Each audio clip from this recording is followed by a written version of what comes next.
Welcome back everyone. Formula Drift Japan 2025 round 1 about to be resolved.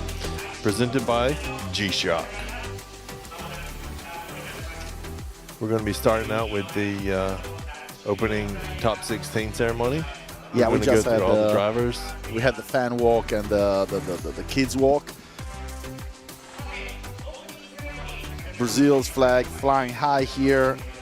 I see some go Fausto in chat. I also see some go Mike, but Mike never competed in the 32 because he had some engine problems the day before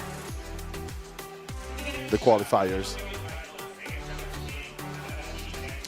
This is what we have all been waiting for. It was a great show with Formula Drift 2.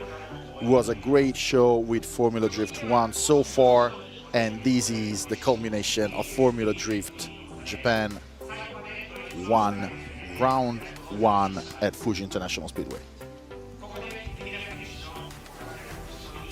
And it was a big loss for the whole Drift family. Wait, a big what now? Izumi da. Izumi, sorry.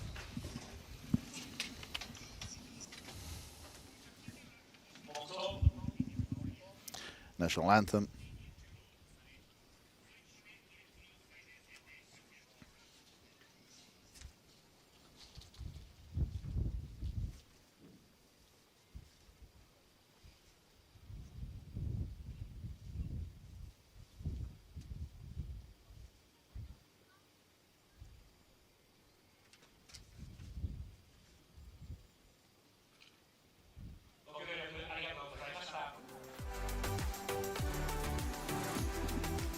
In a little bit.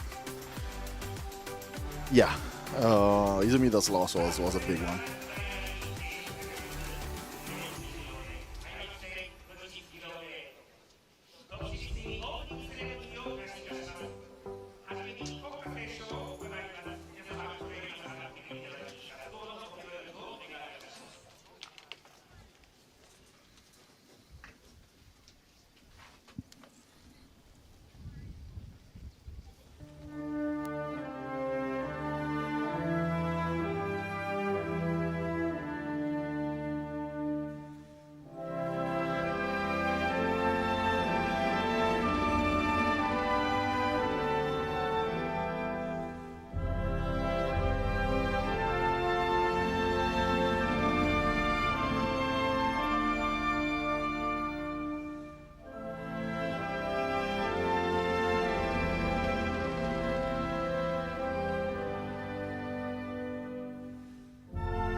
I wish I had a flag to look at. I don't know if you guys know, but in Japan, you always face the flag when the national anthem is playing.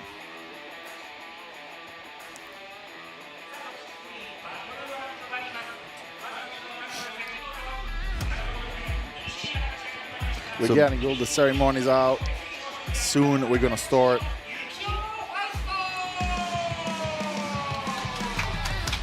He's coming in with a score of 95 from the qualifiers, and then today a great win, very good run.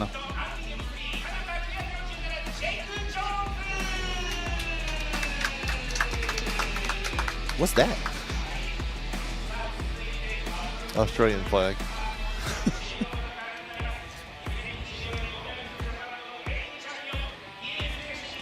We got the reigning champion coming in for battle number 2, Koichi Yamashita with TMS Racing 5XX BMW E92.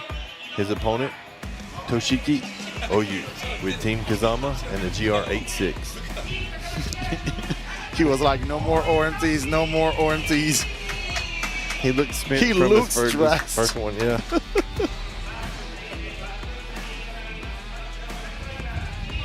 Oh, not only will it be a good battle, but it's also going to be the first one that we're going to see today. Next we have car number 131, Yuma, Team Orange Jr. And his opponent will be Connor Ziak with Fat 5 Racing in car number 35.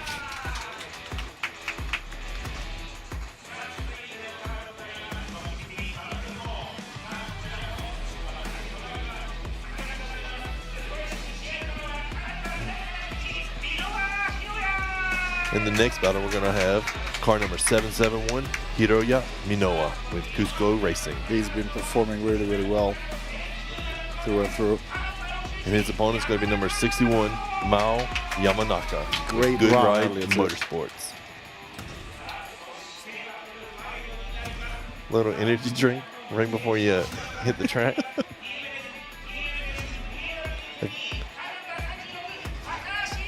In the next battle, we'll have car number 36, Kazumi Takahashi with TMS Racing.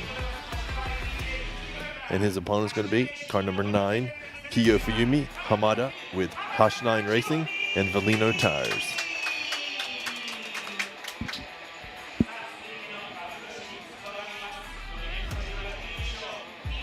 Our next battle is going to be car number 4, Masanori Kohashi with Team Orange. And his opponent's going to be car number 96, Katsuhiro Megura with Ishin 55X Origin Lab.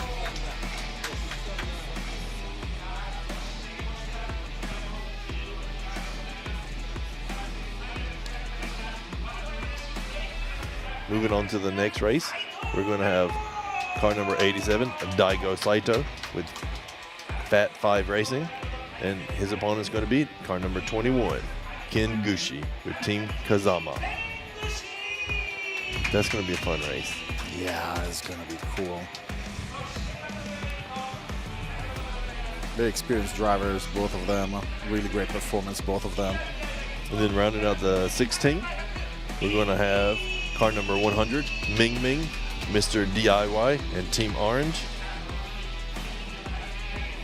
And his opponent's going to be car number 27, Shang Jung Zhang with GMS Coffee with TMS.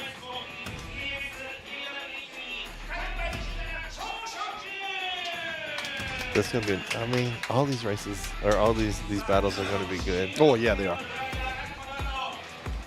That's going to make for some really, really tough decisions. The judges are going to have their hands full. Oh, yeah.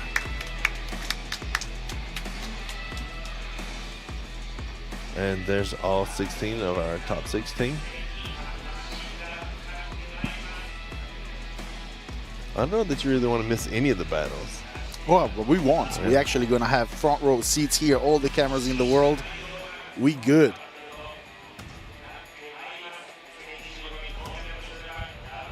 Putting back those flags, going towards the start. Time to clear the track. And let's see if they even bother drawing the lines, because, I mean, guys, the lines are going to be gone in a split second.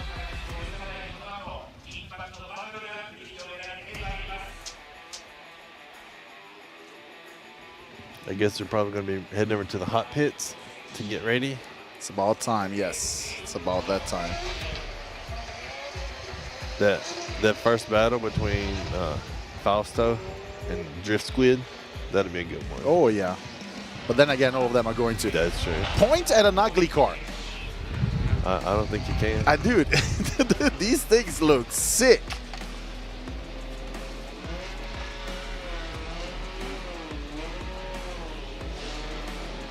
The fact that such great drift cars also look so damn good is almost offensive.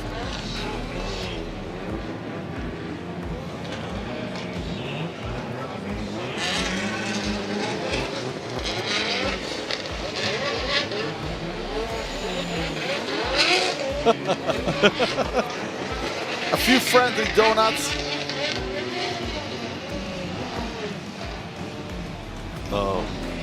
Mao and Noah having some fun.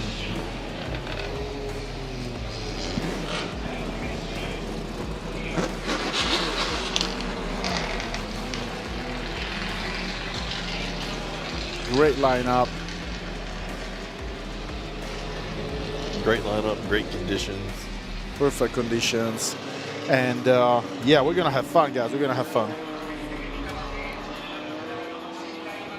Yeah, dude, I mean, I'm a sucker for carbon. Everybody knows that at this point. If you didn't want people to be so passionate about carbon, don't make that kind of material look so cool. Oh, I see the track truck heading Oh, the out. track truck is in. Track truck. The 18 track truck. Yeah. Heading out to paint some lines.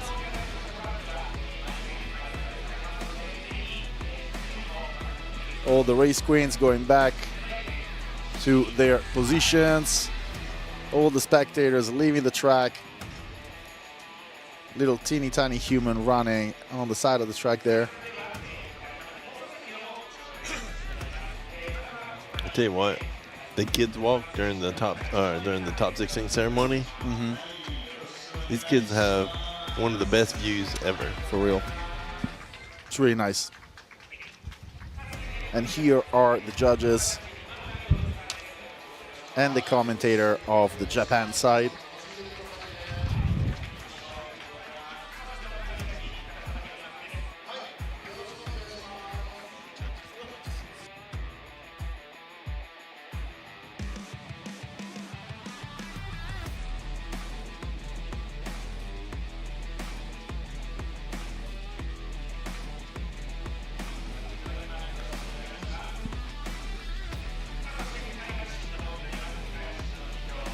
That's the Italian Japan and the Josh. On the English-speaking side, hello, hello.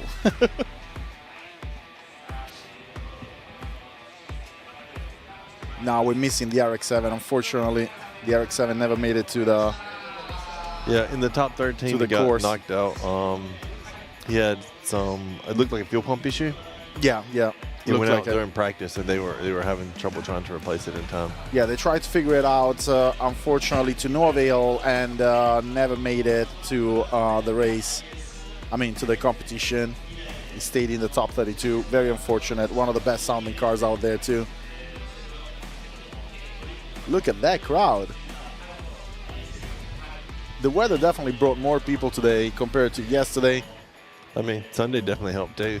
Yeah, but also Saturday. I mean, who goes to work on Saturday other than us? But yeah, the kids just having a blast. I see a lot of love here for Fausto in the chat.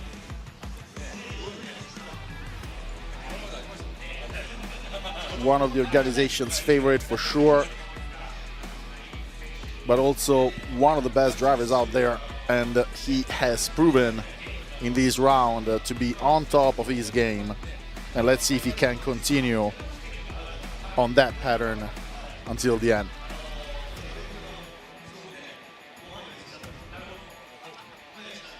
And right now, half of the track's painted.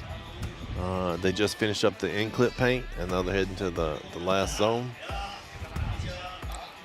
Once that's knocked out, then burnout box, and Then watch those lines disappear within a second and a half.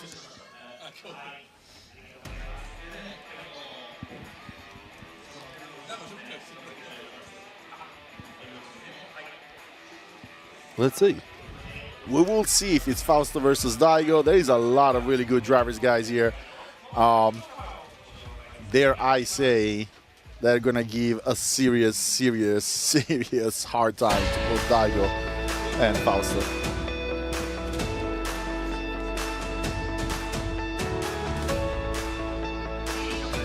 G-Shock. Edifice. Valenti. Yokohama. Bridgestone. I use those. And Dunlop. Goodyear.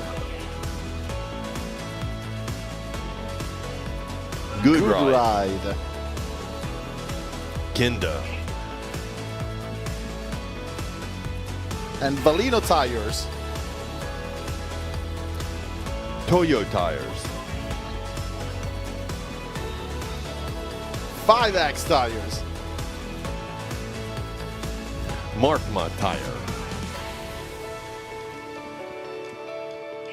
Mid wheels. Motis.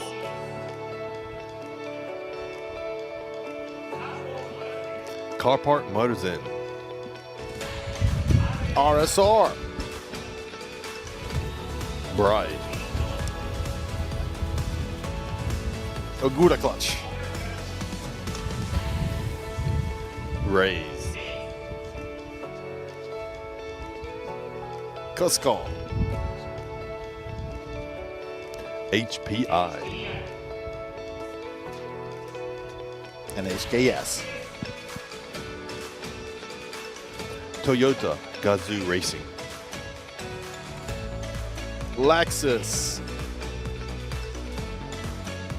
Apex. Fujitsubo. Project Mu. DP Racing. BN Sports. Swift.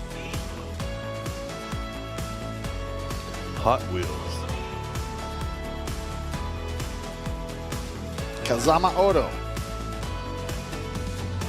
Arai Helmet. Treasure One. D-Max. Hummingbird.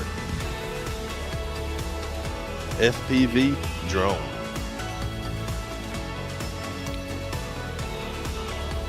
Torque Drift 2. And Fuji Speedway.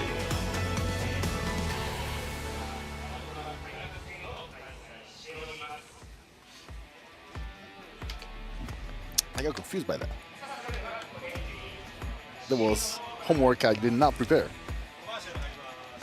And number 革新のカーボンベゼル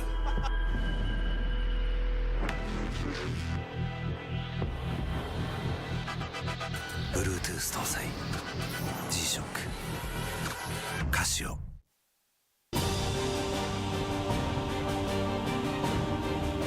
The brightness, called brilliant, blinding and vivid, Valentine. 雨の日の運転って心配ですよね。いざという時によりちゃんと止まれるタイヤといえば横浜タイヤでしょ。晴れの日の約4倍も事故が多い雨の運転。横浜タイヤならより安心。タイヤは雨で選ぼう。横浜タイヤ。追い求めれば求めるほど遠ざかる時もある。でも理想に追いつけるのは自分だけだ。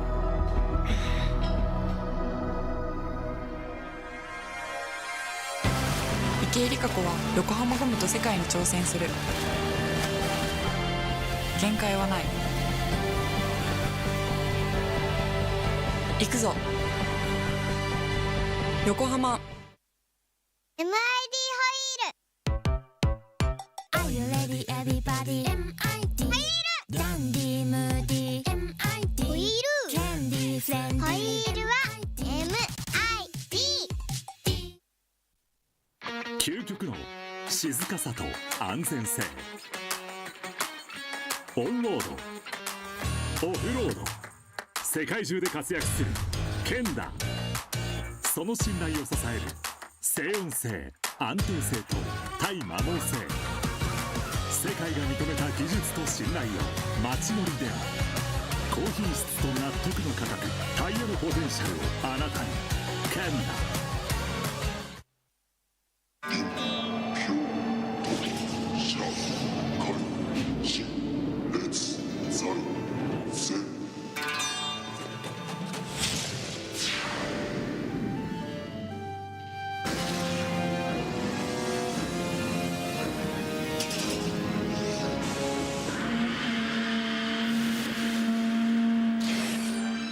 Ultimate lubricant Mortis What's up, guys? It's Frederick Ospo, and I use RSR suspension on all my drift cars.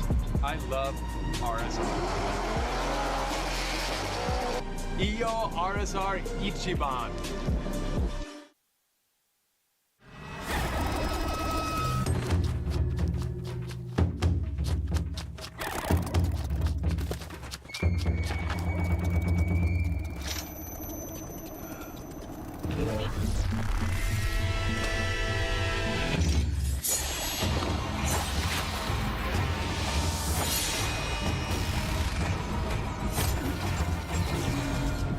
Made in Japan.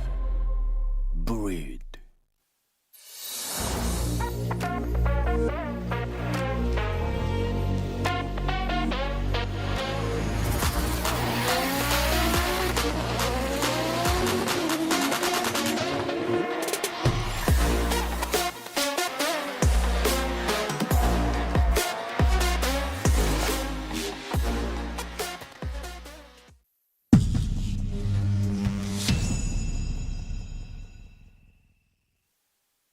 In a world of extremes,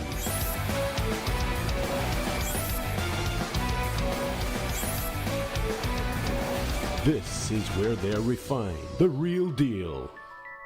Cusco. 伝統と革新小倉クラッチのテクノロジーを凝縮チャンピオンを取るためのクラッチ小倉レーシングクラッチ ORC From an early age, we race. It's part of who we are. It's in our DNA. For some, the need to keep pushing fuels our lives. At VP Racing, we pour everything we have into creating the industry's best products. For those who put it all on the line, whether it's the track or the trail or wherever you race, they say you can't win them all, but you can sure as hell try. VP Racing. Win every race.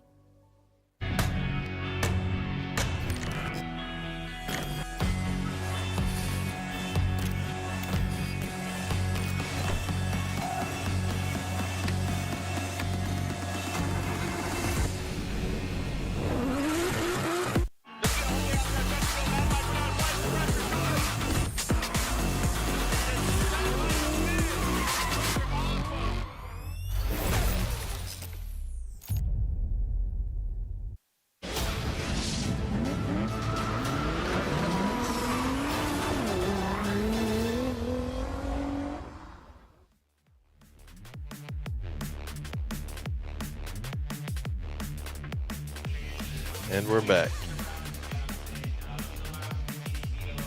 The drivers are prepping, getting ready to go into the hot pits, moving down as they need to, proceeding to the burnout boxes. What a beautiful view of Mount Fuji. Yeah. I really wish we had our station right there where the cameras are. We would have Mount Fuji right in front.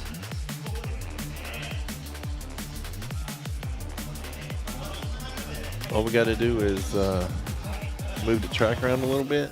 Just move the truck. Well, we could rotate. We could rotate a little bit. We could get a vantage point from there. We build a hill. We build a hill in that parking lot. Over there, yonder.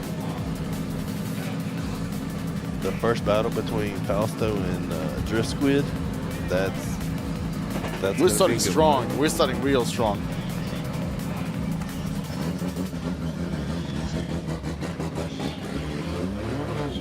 They're heading out to the burnout box right now.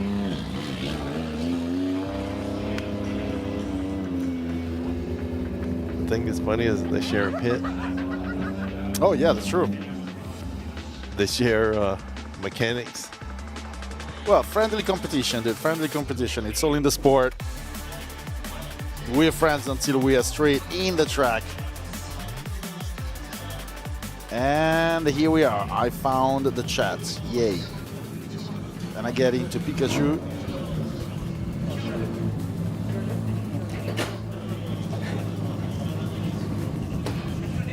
They're so excited to get ready to go. Yeah, dude, it's been a few days. It's about time.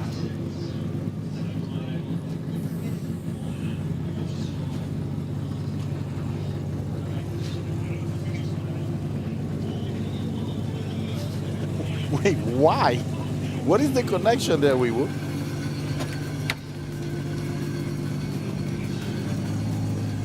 There's your favorite. That is one of my favorite for sure. But yeah, now the carbon fiber, the exposed carbon, that just come on.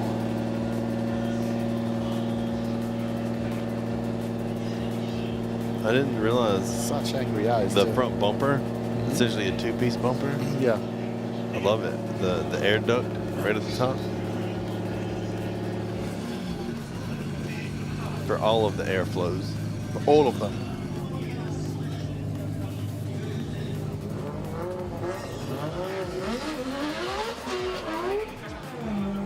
Oh, I hear the cars in the burnout box. Yep.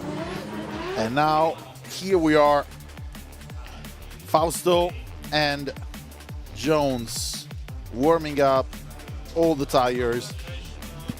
This is for all the marbles to see who moves into the top 8 for FDJ 1, round 1.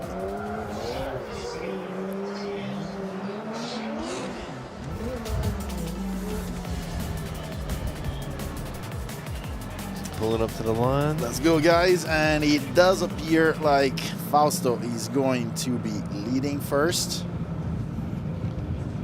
And we expect a very good run from both these boys. They have been giving us some really, really great runs. Jake Jones and Yukio Fausto. M3 and Sylvia. And away they go.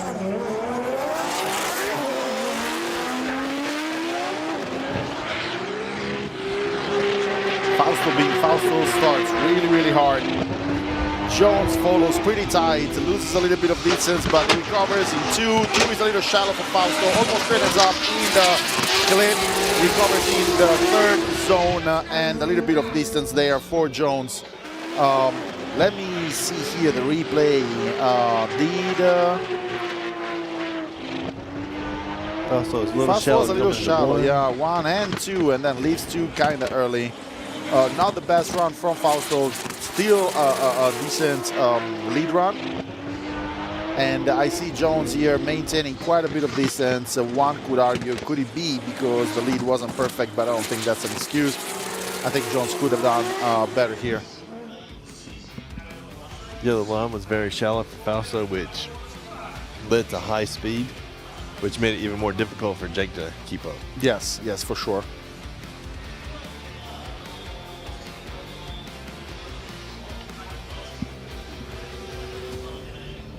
Could have been a better lead, but let's see, we're not quite done yet. We have the next run with Jones leading, Fausto chasing. Yeah, it was super shallow going into the inner clip. But didn't look like he helped much, especially coming in super shallow to 1 and then entering 2 early and then leaving 2 early. He didn't go in as aggressive as usually does. So he's gonna make up for it with the chase. Might have cost him a few points, but let's see how Jones' lead ends up being, and that's actually really going to be the big decision maker here.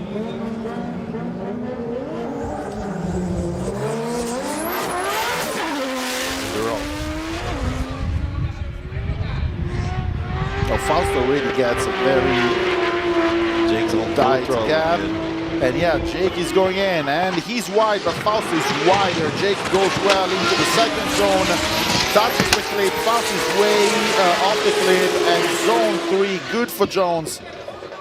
Could have been better for Fausto, not the most brilliant run, both in lead and chase for Fausto. Fausto is way off there, and stays off in the 2nd zone and misses, I think, the clip as well, but the smoke could be tricking me. Cannot recover into the zone 3. Jones managed more than decent lead run. That clip was very tight, and then touches the whole zebra coming out of zone 3.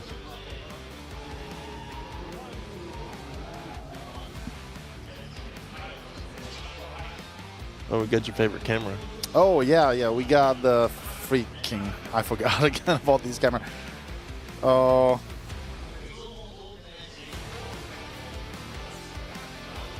The 1986 Olympus camera. Here's the run side by side. Let's take a look at the leads first. From the get-go, Jones' lead seems to be stronger than Fausto's. I feel like both the leads were still so-so. Yeah, could have, like, Jones also could have been much better, but I do believe that, at least you see here, Jones uses all the zones, both 1 and 2, gets into the clip. Fausto was off on the first zone and the second zone. Tough call for sure. And here we are with the Nintendo 8-bit camera.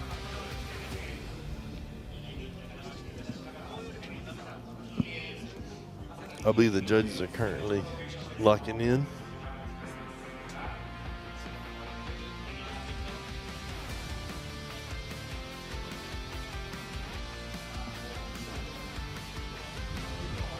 And so we should have a result pretty soon. Yeah. In the meantime, we can look at Fuji. Yeah, I see the results are out. Are they? Yeah. We just have to have them communicated. Eagerly looking, waiting for the results to come out. Here we are with the CCTV cameras from your grandma's house, and the judgment is coming in.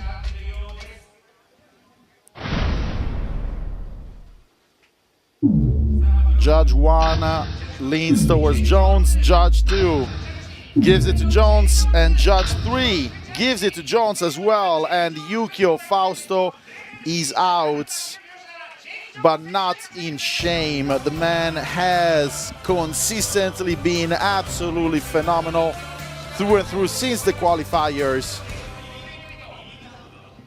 But Jones has been better in this particular run. Jones continues into the grade 8. Joins the grade 8.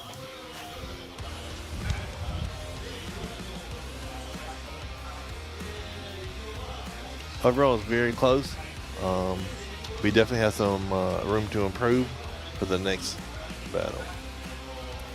Indeed, this was not really a win of Jones by perfect runs. It was more of a win by Jones by okay run, and Fausto not being able to perform as well as Jones has. But anyway, the game goes on, and we have two other great competitors, Yamashita and Oyu, BMW E92 and GR86. Yamashita, what did I miss? Oh yeah, they touched the pylon. Oh, see, the LEDs weren't flashing yet for us.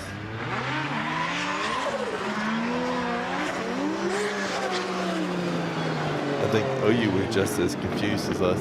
Oh yeah. Because he's like, I'm gonna get behind him and go. But no, by all means, definitely a good run for Fausto. And guys, remember, this is the top 16. One way or another, 15 of these guys are not gonna make it to the very end. So these are all great participants, and they really performed really well. If you have watched the streams through and through, you will know what I'm talking about. There have been a very few poor runs. So we're about to see some great drivers being knocked out. And here we go with Yamashita leading, OU chasing. Yamashita nice and deep in zone 1, uses the whole of zone 2, goes in the clip and pretty wide on the third zone, and OU does not leave his side. Are you just sticking it to him and, oh yeah, and bringing it? He hugged him here in zone 1 and never let him go. But I mean, that's a textbook lead. It's perfect. Deep into zone 1, deep into zone 2. Good clip. He loses the Deep into depth zone a little three. bit here in zone 3. In fact, quite a bit in zone 3. But OU sees the change in the line and stays attached to Yamashita. Not bad of lead. I would say that the chase was very good. And it's funny, them racing back. Yeah. Do you think they ever do race? Do you think they get yelled at if they do? I believe OU was in last year's, Super GT? Oh, yeah. So for him, this is just a race, but getting sideways.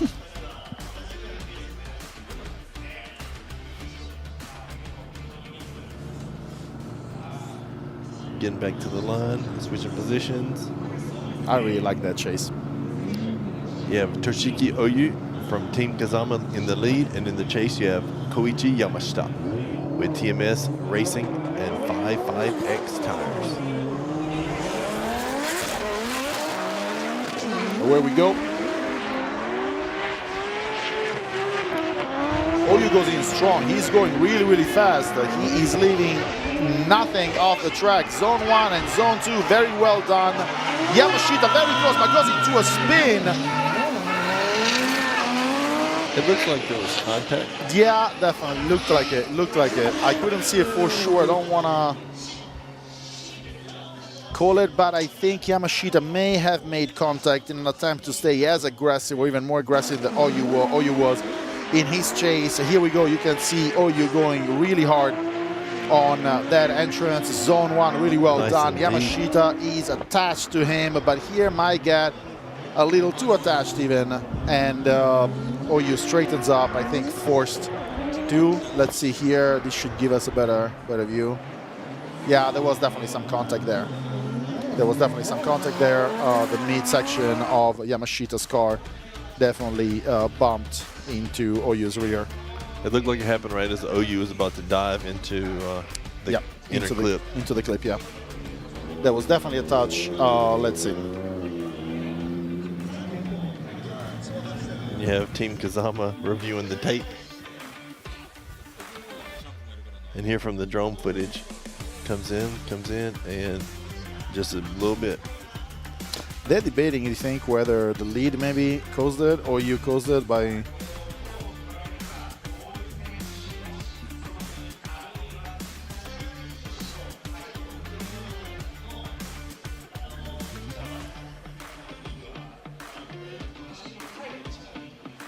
You have TMS Racing. You know, Jar Jar Binks may be right here. Oh, yeah? Let me see. I want to see it again. So here, he's about to go into the clip, but he does... No, I need another angle. Yeah, I wish I could see from that angle right there. This angle right here. Oh, we get to go to your flip phone footage. And here we are with a now improved 16-bit camera. But yeah, I don't know, man. I'm going to leave this to the judges, of course, but it does look like OU was doing a really, really great run. But after watching it over and over, I feel like he may have messed up a bit there right before the clip. I think the judges are going frame by frame again. As they should, yeah. To determine whether OU started a half spin in the inner clip or whether Yamashita caused him to go into a spin. Yeah, I think lead may have caused it. Let's see. So that's run 1. So let me see. Run 2 is the one that we're looking at. Very nice here. Definitely would have gone to the lead here. The chase was tight, but yeah, it does look like almost straight ends did. Like when he's going into the clip, the angle changes completely. He definitely loses quite a bit of throttle there. I'm talking about OU. Yeah. You're talking about scrubbing throttle to be able to hit the inner clip? Right here. All right, tough call. I'll let the judges handle this. We have seen everything that there is to see. Chat has spoken. We have expressed opinions. Let's see what happens.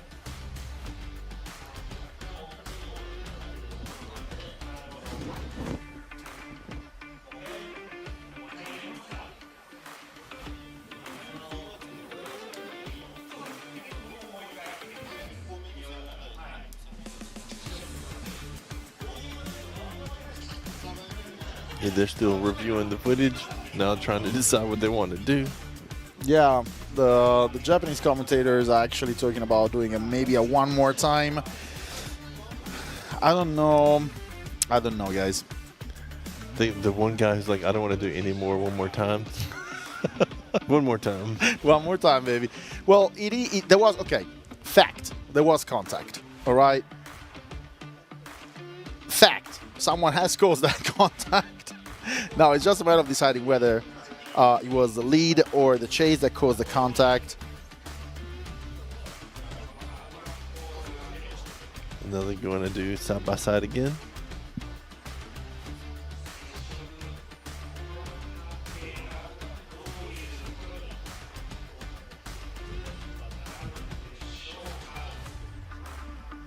It's a tough one. It really is a tough one, dude, because the more I watch this thing,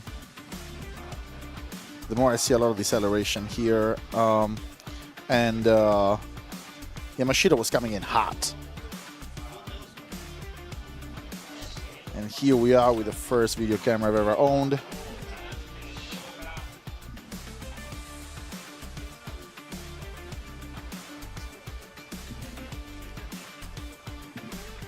But I think that they've clocked in their votes, and we'll see it soon.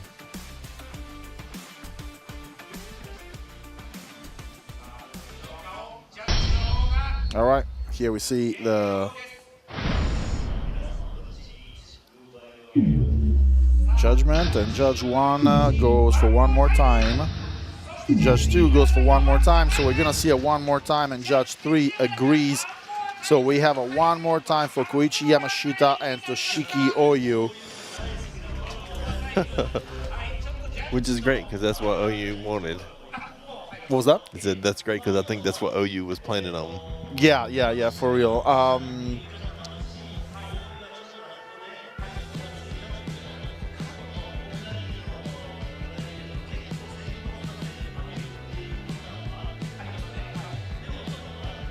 Yeah.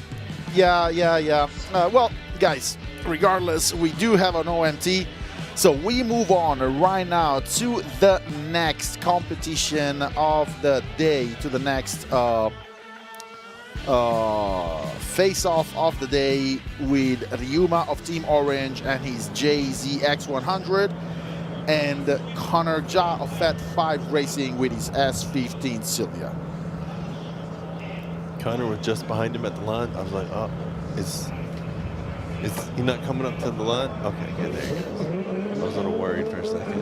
And Ryuma's leading, and Connor chasing.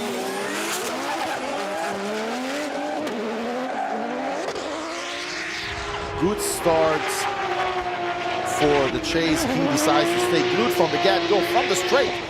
Nice touch on one, nice touch on two. The Silvia is way deep in two. He's going to lose a lot of gas. The cliff is good for the lead, and both the lead and the chase go into zone 3 relatively well. In fact, the Silvia driven by Connor may very well have gained quite a bit of distance, given he lost freaking everything in zone 2.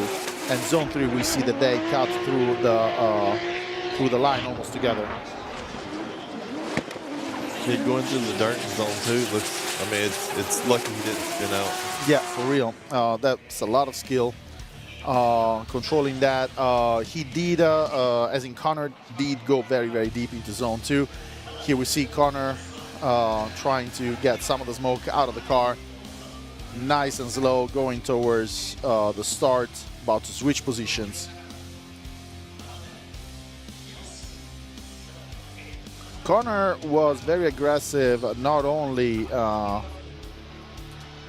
going in the transition, but actually he was very, very aggressive from the very beginning. I don't want to say too aggressive, but he was very, very aggressive from the very beginning. If you remember the run, at the very beginning, the man was already glued to Ryuma's side. So he was like, yeah, all right, we are not just going to tandem in the drift, we're going to tandem as we go straight. I think that was the most aggressiveness I've seen on the approach yet.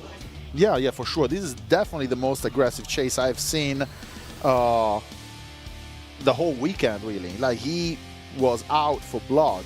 And he was doing a good job here, but then didn't manage to control that aggressiveness, lost way too much space getting off the track. But here we go with a new lead and a new chase, Connor and Ryuma, respectively.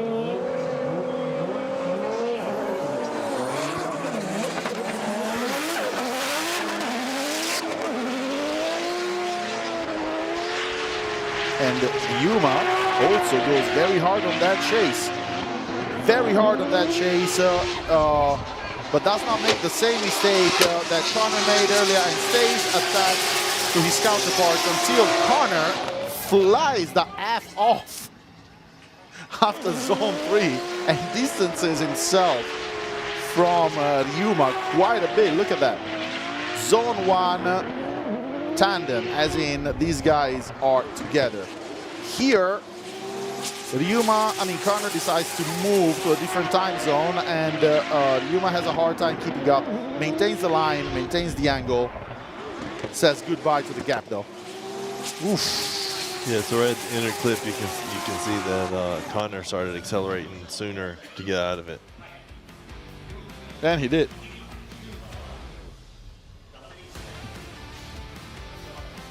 But both those runs, very good runs. Very good runs, very good runs. And we're back to the camera my dad gifted me for my 5th birthday.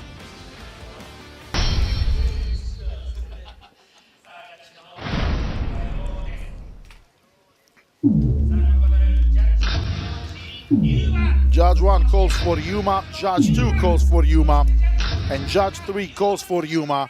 Ryuma moves on, Connor stays behind.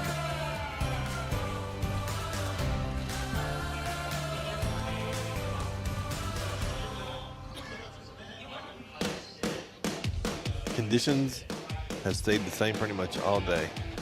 Sun on the track, a little bit of breeze, overall good temperature. Was a very, very good run from both drivers. Was very good leads and very good chases. I'm actually very satisfied with what we've seen. It was a lot of fun, but at the end of the day, one is going to have to come on top. So,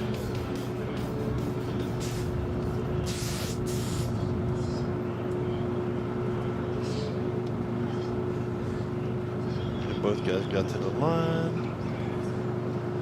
Good, and green light. We have Hiroya Minowa in the lead with Cusco Racing and Mao Yamanaka in the chase with Good Ride Motorsports. And we're going to do a new over. Pilot. Touch.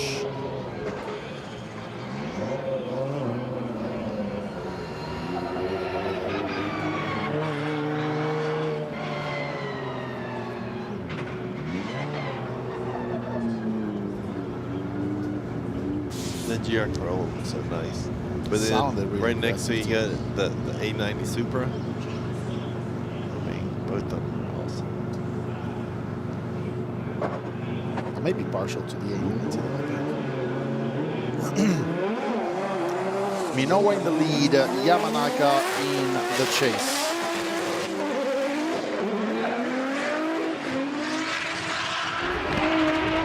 Very aggressive start by Minowa, very aggressive chase by Yamanaka. Good zone 1 and 2. And Yamanaka loses zone 3 a little bit, goes a little too wide, but all in all, he was doing a very good job up until the clip. Yeah, he was just stuck to him like he's a shadow. Oh, wow. Great. You can barely see the gap between the two Great cars. transition here, and this is where... Could the smoke have played a factor? Because, I mean, guys, that chase must be really hard. At that point, the smoke is in your cockpit. You are moving just by muscle memory, and here, yeah, he completely went out almost. He washed out a bit after the in clip. And that killed speed. Because you can't be on the gas. That's too While you're bad washing because it was otherwise up until then a very, very good chase run to good lead.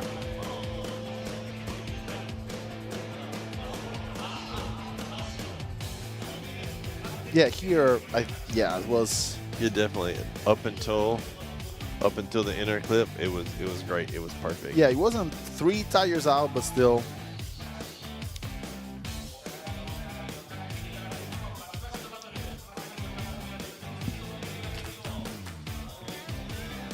They're brave with those giant flags in this wind.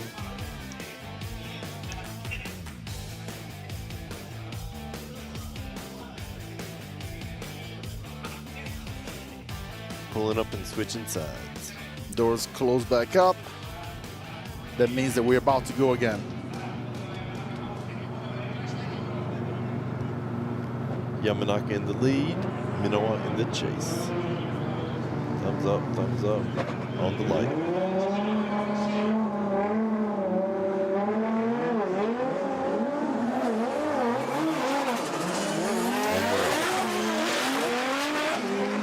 Let's see if Yamanaka can deliver a lead as good as Minowa has. And let's see if Minowa can keep up with a good lead.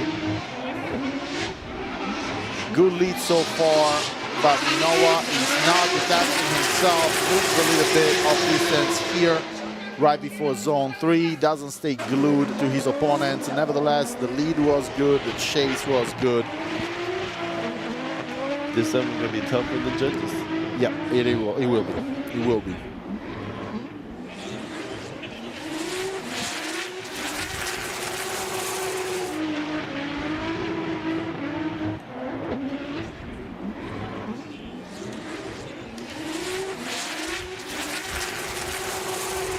Oh, I see. Somebody in chat called for Minowa going straight there, so I paid extra attention. I see what they mean. I'm not sure whether that would be considered a full going straight or not, but I see your point.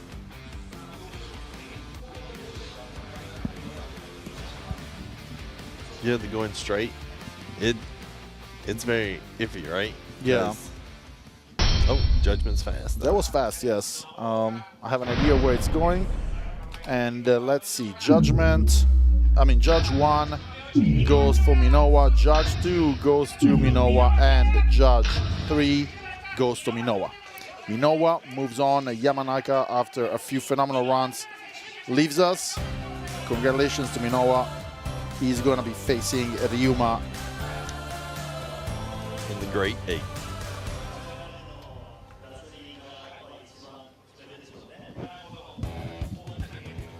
Now we head to the right side of the bracket. Car number 36. Oh, one more time? Oh, yeah, okay. the one more time is up. Not quite to the right side of the bracket then. Not quite yet. We have to resolve this particular left side here. Great runs delivered by both Yamashita and Oyu earlier. And here we go with Yamashita leading with his E92. Oof. That is a big gap to start with, but Oyu recovered really well. Goes into zone 1 and 2. Here is yet a gap widening a little more than you would want to see in a good chase run. I wonder what could have happened. Here, Oyu doesn't seem to find his speed and goes into a grip.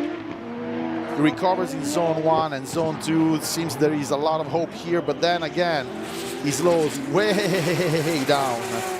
So I think what happened is OU went to initiate on the inside of the line, and then he thought that maybe he wasn't supposed to, so he stopped his initiation. Ah, I see. And it slowed him down, and then he reinitiated later.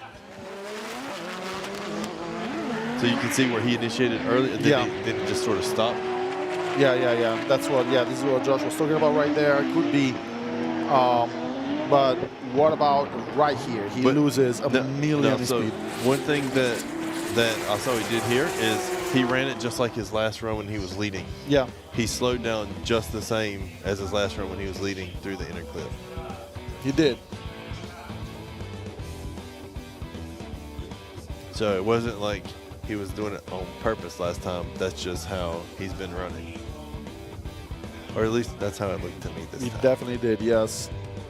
Yamashita did a good lead run, and OU could have delivered a better chase, but let's see. There is more to go. There is more to go.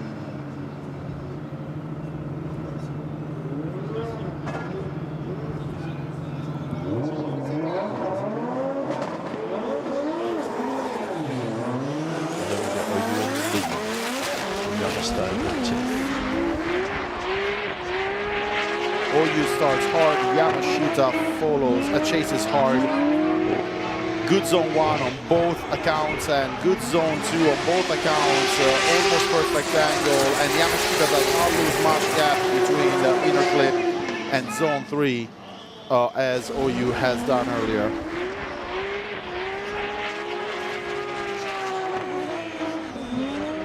It's nice. He's bringing it out to the outer zone 1, switching back, deep into outer zone 2. Just to be nitpicky. A little bit of a correction there. Yeah. But brings it to outer zone 3. The E92 could have maintained here through 2 and inner clip, a better angle, but again, nitpicking. Let's see what the judges feel.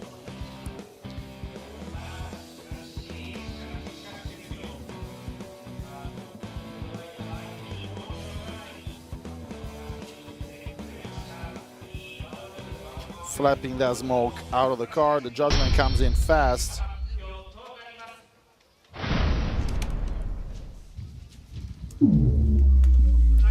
Judge 1 awards the win to Yamashita. Judge 2 does the same, and Judge 3 agrees with Judge 1 and 2. Yamashita moves on to the next round, and here we have the first 4 of the top 8.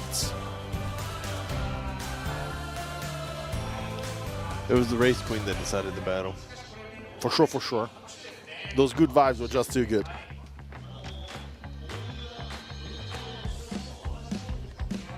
Okay, so now we're all finished with the left side of the bracket. For real this time. Now we have card number 36, Kazumi Takahashi with TMS Racing in lead. And in chase, we have Kiyofumi Hamada with Hash9 Racing and Valina. And don't get confused, guys, this is another E92. Yeah, they're rocking 3 of them. Huge win, yeah. Takahashi in the lead, Hamada chasing. Hamada is far behind. Let's see if he can close the gap. Doesn't look like it. Zone 1 and 2 is good for Takahashi, and Takahashi is already in Narnia. Yeah, they look more like 2 solo runs. Yeah. But at the same time, when you have one car that's so much faster than another. Yeah, like way.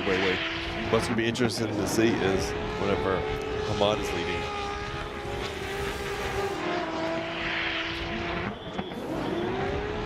Because Takahashi's going to have to control the fight on the rear grip. Look at that gap from the aerial view. Yeah. Could have done a whole other half course.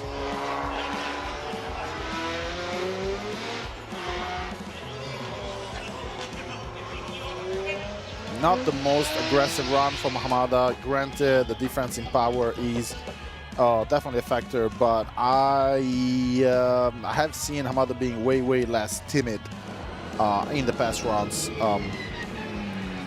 So let's see what he delivers right now in the lead.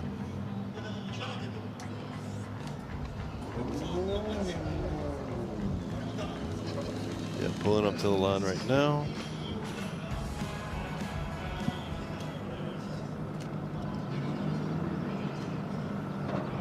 I love the flake.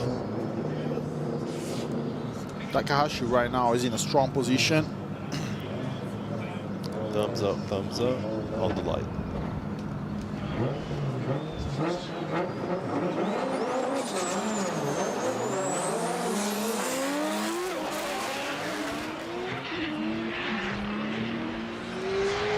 That is already a very tight and aggressive chase. Oh, that was a very wide lead, but the chase did not flinch and followed through the whole track. Unfortunately, I think that might have been 3 tires out. Yes, definitely. Well, not definitely, but yeah, it does look like it. Hamada went with a very, very wide entry in one. Yeah, okay, that's a 3 tires out. And the Takahashi was not having it. It's like if you're going picnicking, I'm going picnicking, and follow the whole line. Stay tight through 1 and 2 here. Managed to recover that small gap that he had gained that goes into the clip better than the lead itself, and then zone 3 nice and clean.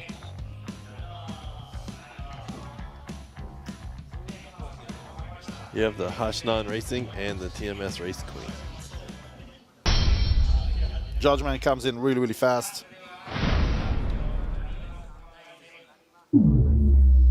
Judge 1 goes to Takahashi, Judge 2 goes to Takahashi, and Judge 3 goes to Takahashi.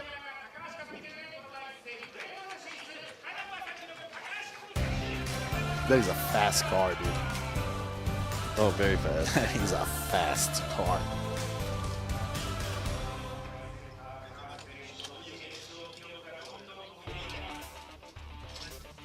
We have some more really fast cars coming up soon, though. Yeah, no kidding.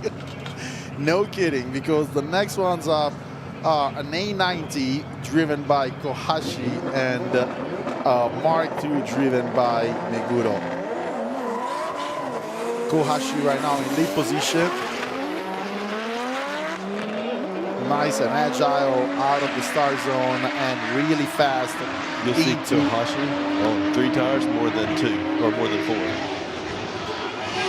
Oh, okay, Meguro lost it there in the second zone and went off track while Kohashi was doing his run on a line.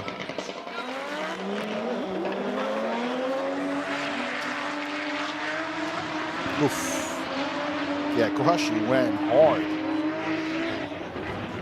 Here, yeah, Meguro also hits one of those poles. He may have dragged something into the track, looking at the replay.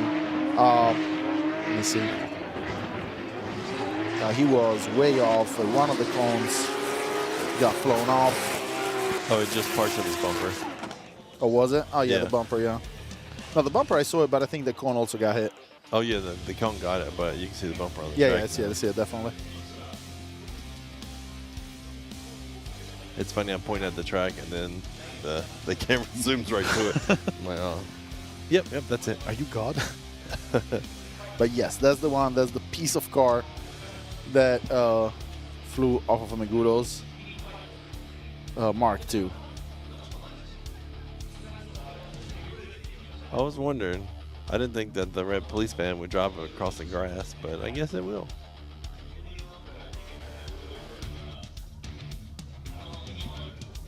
But yeah, look at Kohashi's front tire.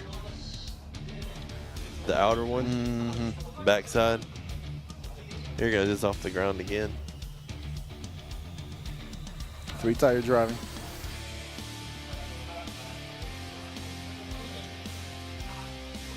This was not bad at all by Kohashi. Let's see. Oh, the zone marker got knocked to the other side of the fence. Oh, damn. That's hardcore.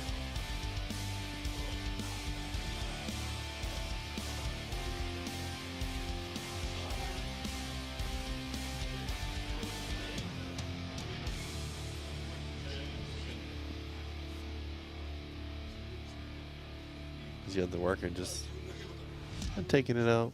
Nice stroll. Good break for everybody. Nice. I mean, right now is a good time to go get yourself a snack and a drink. There is no action for the next couple of minutes as they clean up the track and the judges make their decision. Oh, Kohashi still has to chase. The judges don't make their decision. The judges make the decision after the chase. Well, I don't.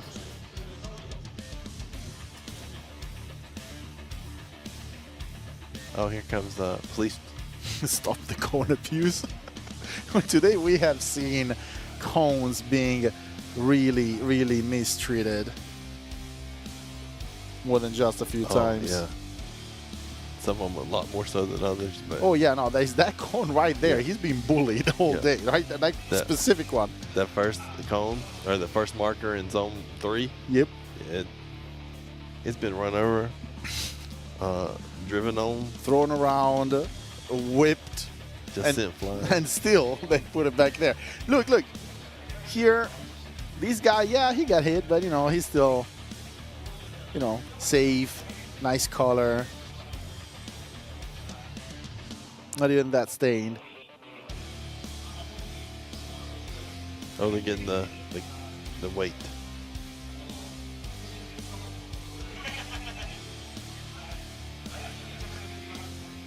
Now they're gonna pick up the bumper pieces. Oh, what about the other one over there? Nope, nope. He faked him out. Oh, there you go. Yep, I got it. Yeah, they're good. Here you go. A sight. He must have gone really, really deep to hit that thing over the fence. Oh, yeah. Dang. I think that's a ground rule double. Or is that a home run? I don't know. Did it bounce first or? Ah, no. That you speak in terms I don't quite follow. Yeah, that's baseball. Baseball, yeah, I assume so. Oh, Fausto has been knocked out by Jake Jones.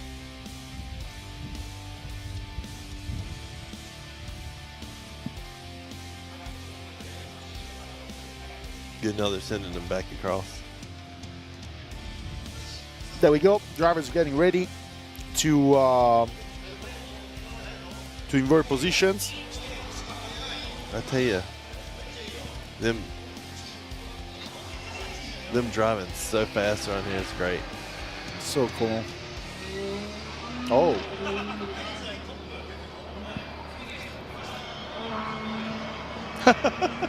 He's dragging a piece of bumper with him. It would suck, but also it would be funny if it fell off going around zone 2 again.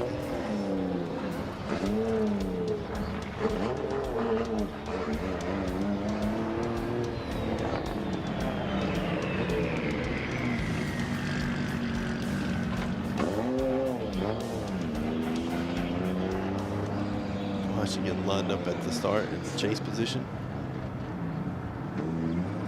They're not gonna. Okay, they won't. They'll probably tape it up. Yeah, I mean, they're like, they're not that laid back, you know what I mean?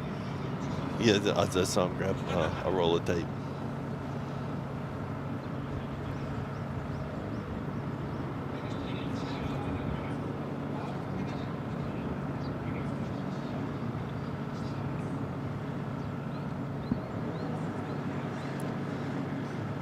Wait, are they removing or are they trying to patch it up? No, they're just.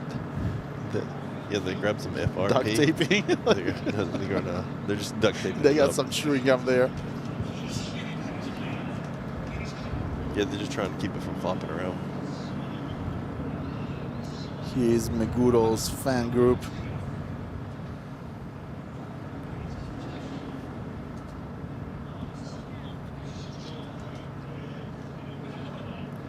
They're just finishing up now. Oh, another patch of tape. That is the largest tape I've seen. I feel like it's like 4 inches wide by like 20 inches long, give or take. Oh yeah, that's right. You do centimeters. Yeah, no, but not that part, like inch, I understand. Okay. Because I mean, inch is still kind of like a unit that somehow very confusingly makes sense. It's when you go into ounces and the Fahrenheit that you start losing the rest of the planet. Yeah, we're good at that.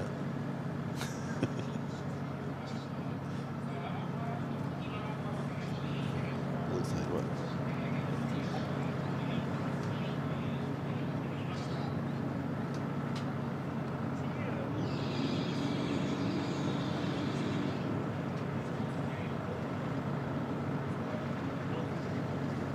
What are they? I am not sure. Oh, they're checking his wing. the end plate. Ah, okay, the end plate. Yeah. Oh yeah, they're gonna Is tape that it. dirt on it? What's that? It looked like a piece of dirt fell off of the side of the wing. Maybe they're just gonna tape up. Yeah, the end plate. that's engineering at its freaking finest. I love it. That's another reason why I like drifting. They're like, yep, that's fine. He can fly now. It'll hold. He will probably hold. Okay, thumbs up on the light. All right. Thumbs up all around, and here we go. Okay. And here we don't go. That's a pro flag waving back there.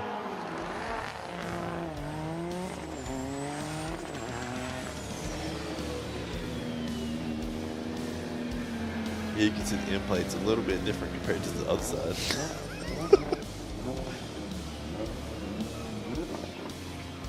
The car still looks mean. Yeah, it does.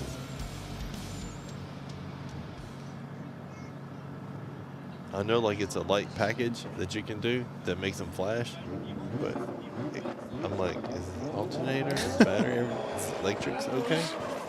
Now, Meguro's car is a JZX100 Mark II, and that's the car that he's leading right now, chased by Kohashi's A90.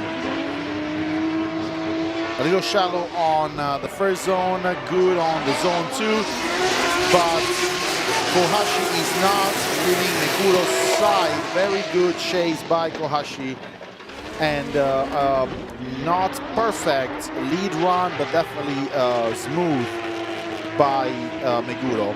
Here, very shallow on 1, gets back in the line on 2, okay clip, and very deep on third zone.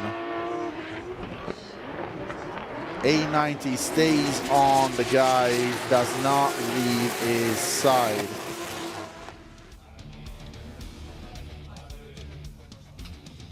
We should be getting judgment pretty fast here, I think. Indeed, indeed. I just heard the sound. Oh.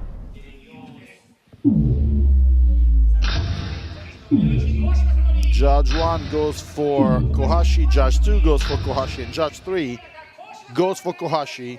Kohashi moves on.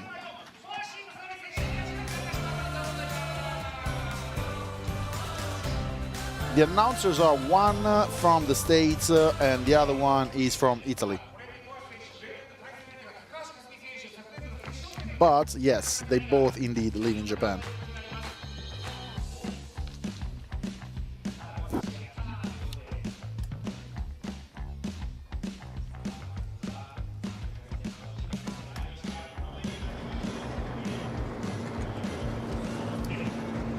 Next one up, Daigo Saito and Ken Gushi. This is one for the books. This should be a very, very interesting fight. At Top Racing versus Team Kazan.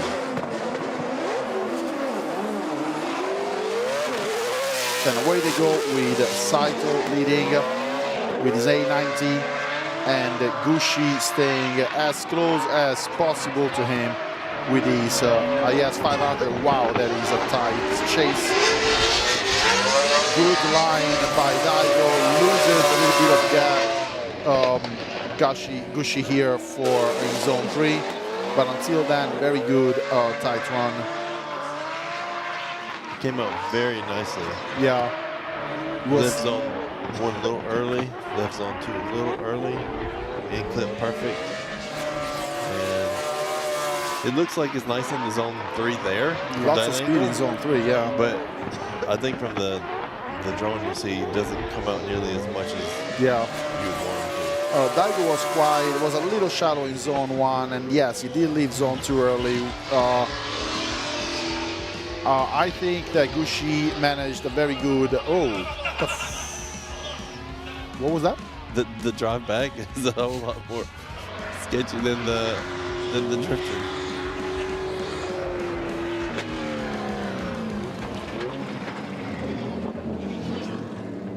I thought that they're about to hit on the drive back. That's I said Gashi. crazy. It's okay, guys. Don't worry. I'll just let it slide. I didn't mean to say Gashi, I meant to say Gushi. Everything is easy. Don't worry.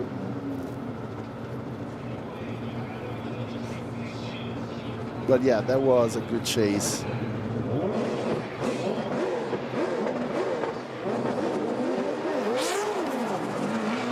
we're off. Gushi is the lead now. Coming around. Oh, stacking on the good. Wow! Daigo is going in super aggressive in that chase. Gushi is not phased. That is a very tight chase. Oh, man. Holy moly, Daigo was angry there. Look, he is almost taking the lead here. Let's Gushi go through. Zone 1 a little shallow by Gushi, and so is Zone 2. Daigo is attached to the man.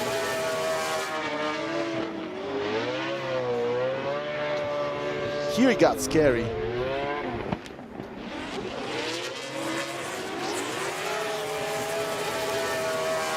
Just watching the proximity is insane. I don't think you can get much closer. Oof. There was a hyper aggressive chase, definitely the most aggressive we have seen today. That was intense.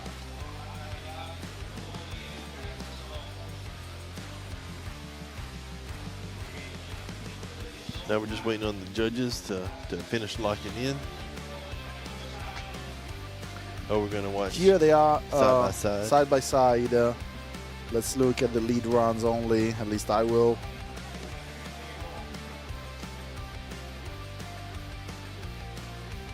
Gushi's lead run seems to be a little bit cleaner. Saito's chase was monstrously aggressive, and I think that he strategized for it. He must have known that his lead run was not perfect. He's very experienced, and maybe he decided to apply some extra pressure on his opponent even before they actually went into the second I just like the depth race of Daigo going into each one of the zones. Oh yeah. It's like right at the But edge also, of the zebra. he was being a bit of a nuisance even going back to the start point right after the first run. I think they may have been down on purpose to kind of rattle Gushi a little bit. I tell you what, it's like, oh, you gotta look in your side view mirror, you won't see anything, but you'll see me just hanging out waiting for you. That was a crazy chase. Still waiting on the judges to make their call.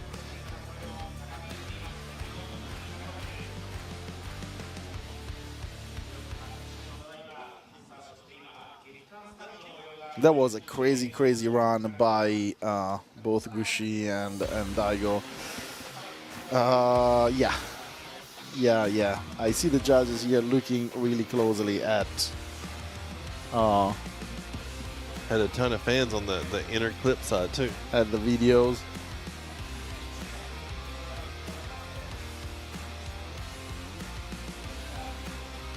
The thing is, these guys, when it comes to these kind of judgments, if one of them is slightly ahead of the other, wouldn't that call for an OMT? I mean, it's tricky. Yeah. I mean, don't get me wrong, especially when it comes to the great proximity, great leads. I love one more times. One more times are good because you see them running one more time. That's just bonus drifting for me. Exactly. That's just a bonus run for anybody who loves drifting. Nevertheless, it could put a lot of pressure on people that don't want to do the OMT. I'm never going to forget that kid today. OU? Yes. He's like, anything but one more times. Okay. One more time. One more time, man. Let's see. Okay, judges locked in. All right. They called it.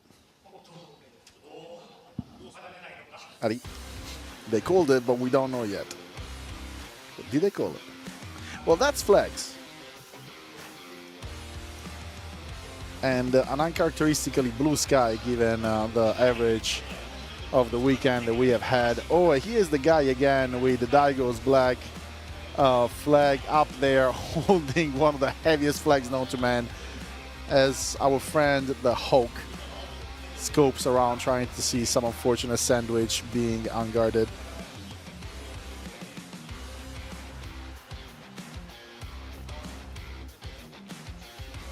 I think we're just waiting on the judge screen to recap. A lot of the chat is calling for an OMT. Unfortunately, the judges are not reading these chat, guys.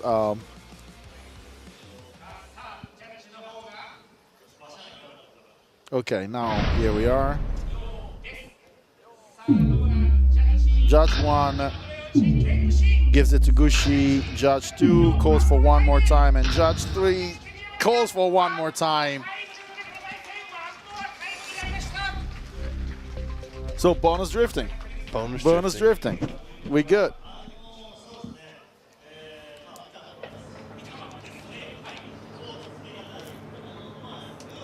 One more run before the OMT. Ming Ming is going to battle Shang Jun Jiang.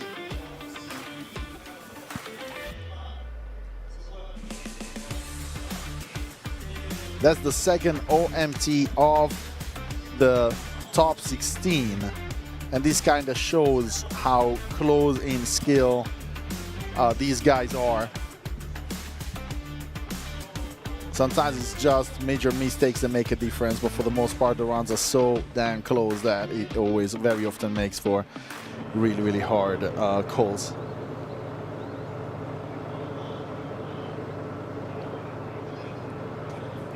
Okay, we have car 100, Ming Ming in the lead with Team DIY, or with Mr. DIY, Team Orange, and in the chase, Sheng Jung Jiang with GMS Coffee with TMS. Yeah, the judges may be watching the chat. I just don't know whether they are or not, but they very well may not be watching the English one. And here we go. Aggressive lead, aggressive chase, not too much speed, a little shallow on that second zone, a clip nicely done, and slightly shallow on the third zone, but the chase does not leave the line, stays very, very close to nice and deep into zone 1. He transitioned a little early, which means he didn't get out to the latter part of zone 2. Inner clip didn't be fine, and he was deep into zone 3.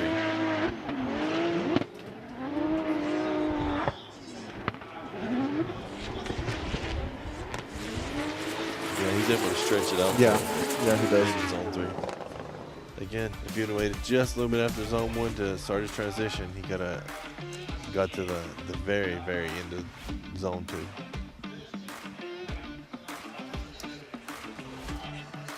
And the proximity was good the whole time too. Oh yeah, that was a very good chase.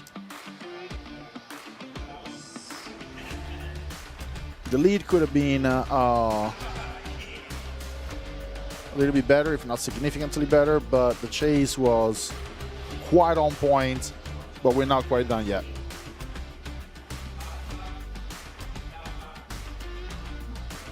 They're bringing it around to switch up lead and chase positions. This has got to be one of the better looking tracks that we're going to visit throughout the season. It's definitely one of them, especially when you got Fuji right behind you. Yeah, like the background and everything, and it's so massive. There's so real, so much real estate in between the turns and stuff. Like perfect for video games.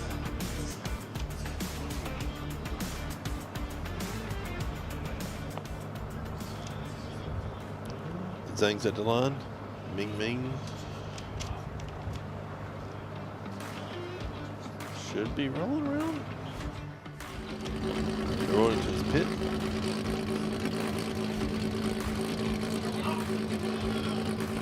Wait. Ooh. Oh, he DB'd the tire. Yep.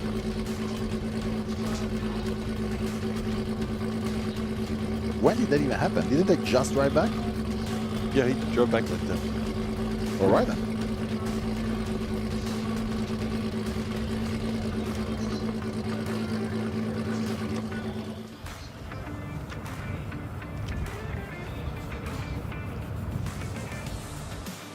Well, it's not necessarily about the viewership. It's also about maintaining a certain rhythm and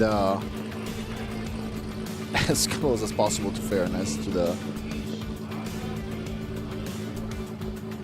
sport and the drivers.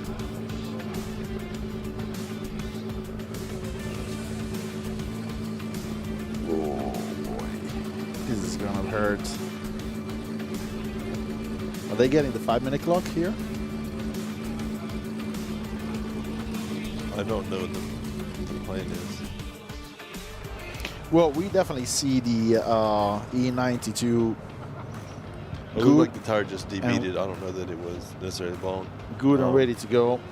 A lot of drivers run with super low tire pressure, so sometimes something as simple as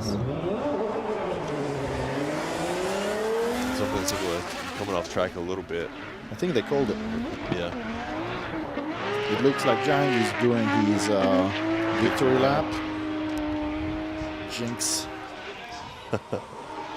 Shallow on zone 2, nice clip. And takes it home with a less than particularly deep zone 3.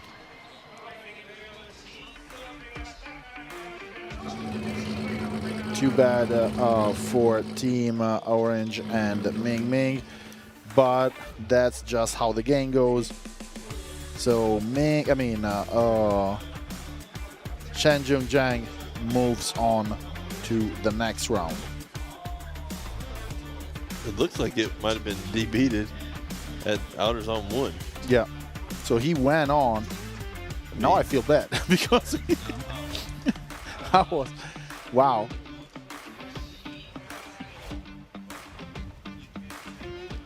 We have Josh right now talking to one of the judges. We're gonna get some insight soon.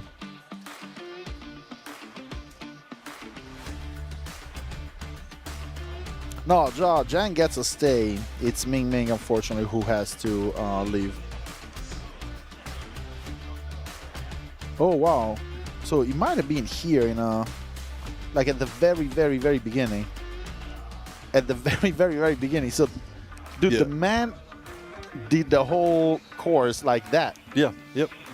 That is insane. So, and the thing is, he can't change tires because it happened on a dropout.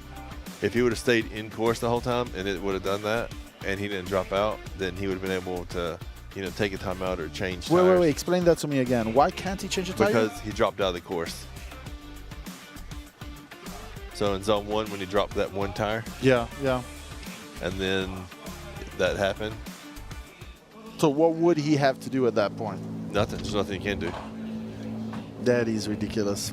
I mean, the only thing that you can do is maybe not run as low a pressure. But ridiculous, I mean, unfortunate. Not yeah, dropping out. Yeah, it sucks. Oof.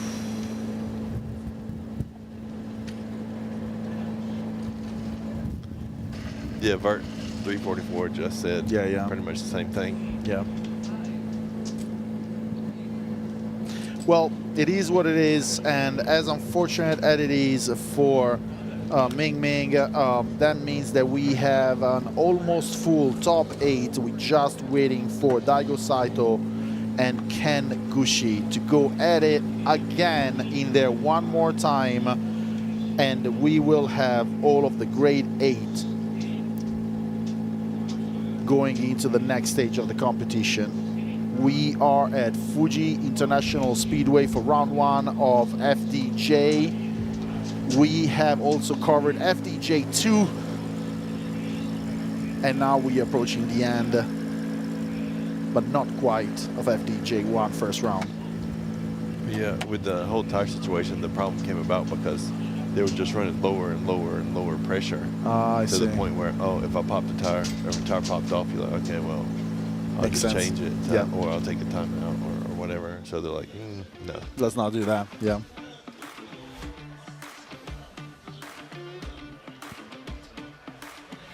So you can change it if essentially it's not your fault that it happened. Yeah. If there's contact. But if it just happens, yeah, okay, that makes sense. That kind of makes sense, yeah. The top 8 is going to be right after this top 16.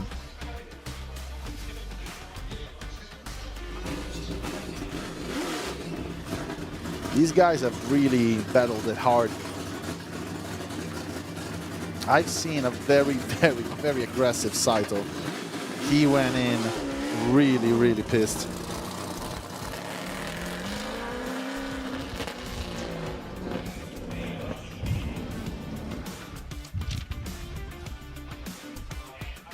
Here they are almost lining up. They are in the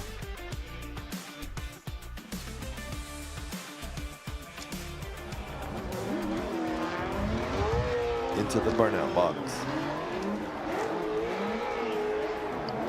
Scrubbing the front tires to heat them up and smoking the back tires to keep them hot.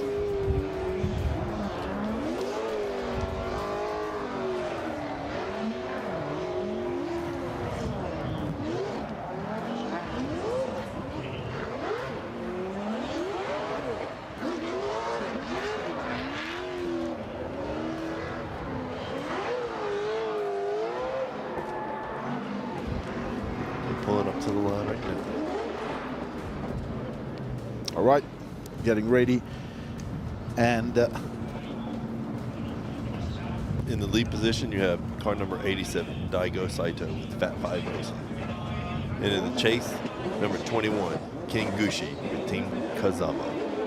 This is likely going to be the decisive couple of runs for these two competitors. Daigo in a very strong and fast lead, but ooh, shoot! I think there was some contact. I think. Oh, that thing is hopping like a lowrider.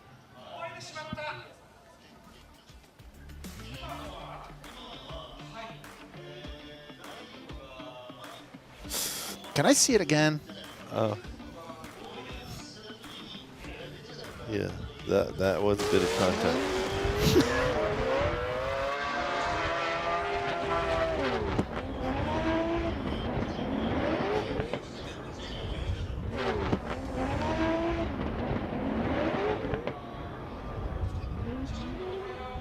Bro. Was that an equal guilt F-up?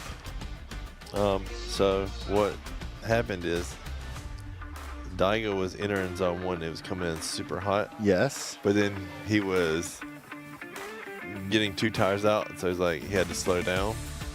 And because he was essentially slowing down, Ken came in hot and gave him a little love tap. But yeah, that's the thing, like, because the reason why we're saying it could be a double F-up is because, yeah, exactly what you said about Daigo, but at the same time also, Ken was coming in hot, and he was off course as well. Now, granted, he was chasing, but there was a bit of a IDGAF chase. But yeah, if he didn't try and slow down and scrub speed as much as he could, he'd have been 3 tires off, which is an incomplete. Yeah, he would have been completely out. Yeah, I definitely see it. Now the thing is that who has the blame?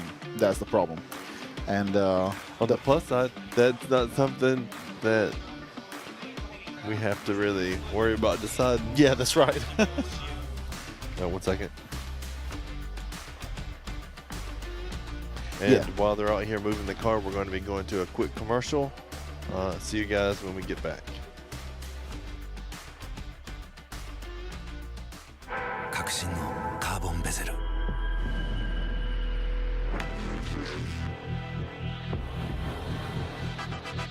Bluetooth 搭載 G-SHOCK カシオ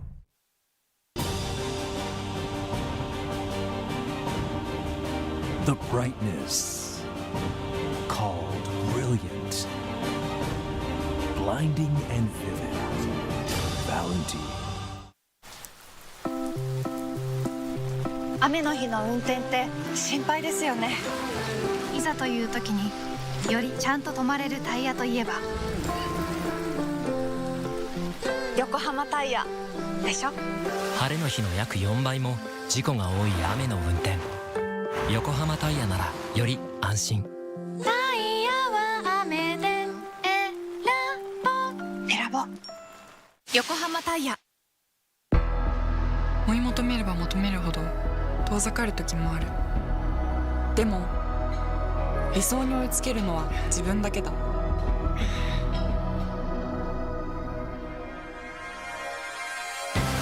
池江璃花子は横浜ゴムと世界に挑戦する。限界はない。行くぞ横浜。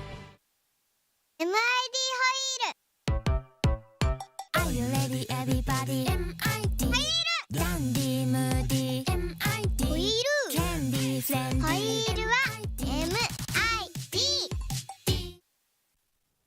究極の静かさと安全性。オンロード、オフロード、世界中で活躍するケンダ。その信頼を支える静音性、安定性と対摩耗性。世界が認めた技術と信頼を街乗りでも。高品質と納得の価格、タイヤのポテンシャルをあなたに。ケンダ。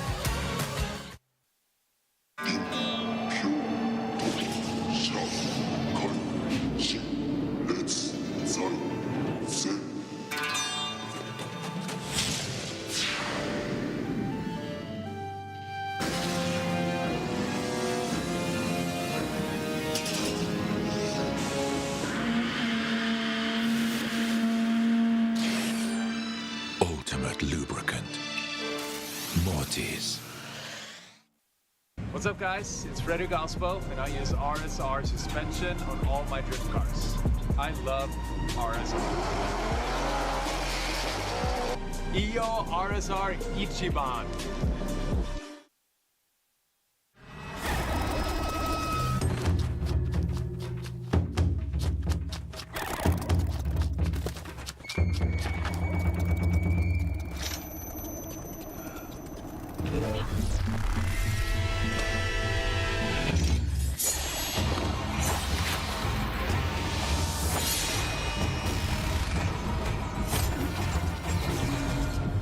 Made in Japan. Breed.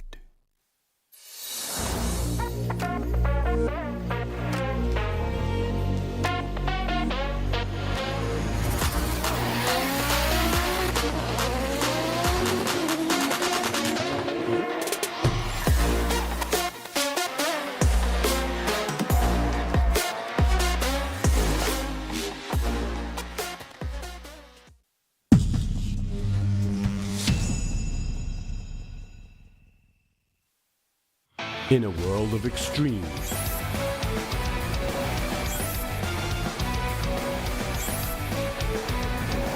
this is where they're refined. The real deal. Cusco. 伝統と革新、小倉クラッチのテクノロジーを凝縮。チャンピオンを取るためのクラッチ、小倉レーシングクラッチ ORC。 From an early age, we race. It's part of who we are. It's in our DNA. For some, the need to keep pushing fuels our lives. At VP Racing, we pour everything we have into creating the industry's best products. For those who put it all on the line, whether it's the track or the trail or wherever you race, they say you can't win them all, but you can sure as hell try. VP Racing. Win every race.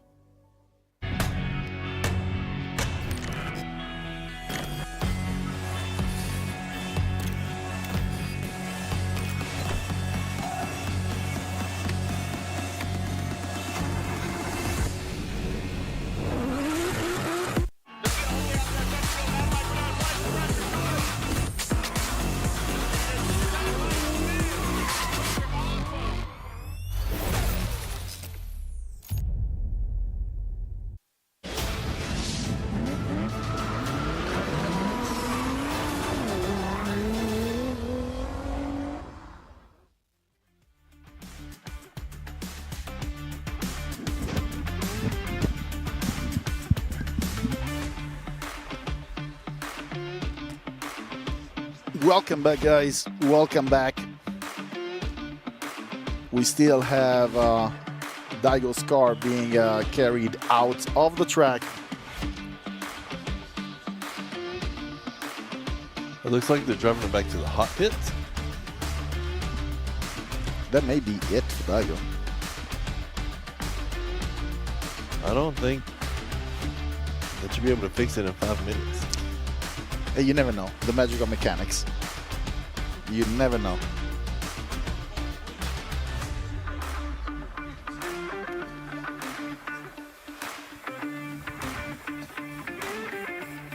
But to be clear, the judges have not really made a call quite yet on this. To be even more clear, I don't know if we're actually live. 1 sec.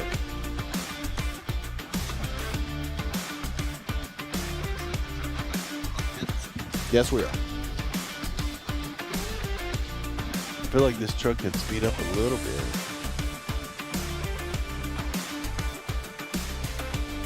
It was a really interesting battle between the two. I'm curious to see what the judges decide at the end of this battle is going to have to be. But I think, yeah, we're pretty much there, guys. I think we're pretty much there. Now, I wonder, okay, if it's Daigo's fault and he's out, okay, that's it. But what if it's not Daigo's fault, right? For example, if the judges determine that Daigo stays in the race, is he going to stay with the same car or is he going to switch to another one? Oh, no, he would stay with the same car. So they're going to have to repair it within the next, like... What they would do is they would charge, if it was deemed to be Gushi's fault, then Gushi would be charged with a 5-minute timeout. Right. For Daigo. And Daigo would get 5 minutes to fix his car. If it takes longer than 5 minutes, I think he could take his 5-minute timeout after that. Right. I think he has up to 10 minutes. All right.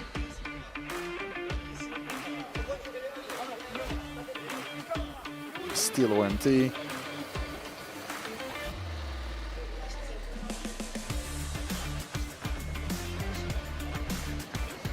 Well, yeah, that's fair, guys. I mean, that's if you know any sport, anybody who's making judgment calls, is gonna catch quite a bit of hate. It is, in fact, part of the job. Yeah, so the team's looking at it to see if it possibly could get fixed in 5 minutes.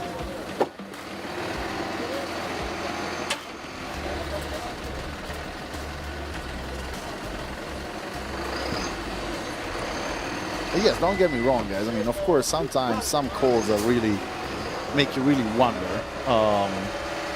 But in some other cases, the fact that some judgment calls are not understood doesn't necessarily mean that the judges were wrong. But here's another thing: is like if it is deemed to be Daigo's fault, and Gushi wants to take a 5-minute timeout because he thinks his car was affected, then the 5-minute timeout for Gushi's car is charged to Daigo, and then Daigo can't take a timeout. Yeah. Which is what we seen yesterday, yeah? Or, yeah, yesterday in the top 16 for the FDJ 2. Absolutely. When there was small contact and Sana wanted to take a timeout. Or Hinata versus Russell. Yeah, Russell. No, don't get me wrong, Russell needed another timeout. He didn't have one too, but yeah, his tie rod was in 2 pieces.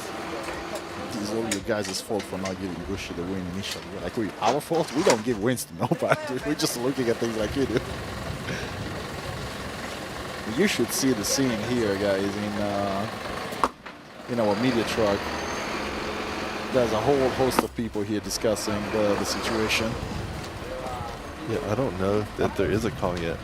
Yeah, I don't think so. And like, there's so many people in the booth right now. Yeah, like definitely more than usual. And I don't think that the Japanese live stream is even going on. You know, we are going to leave you with these images for a while because I am curious to participate to the conversation.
And we're back.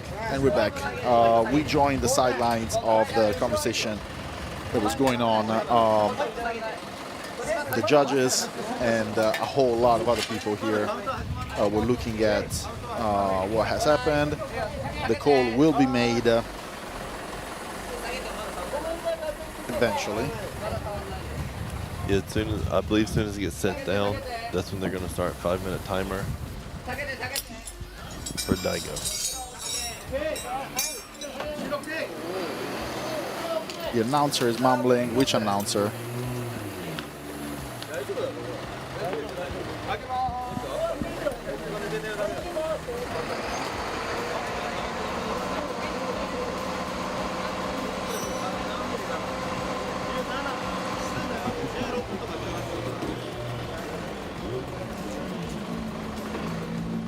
All right, keep it nice in the chat, guys. Keep it nice. This is about drifting. Stay chill. Don't take it to belligerent places. Yeah, so what they're saying is that Daigo going in nice and fast, and then started slowing down immediately once he started entering the zone, and that caused the accident. They're saying that that is not a deceleration area.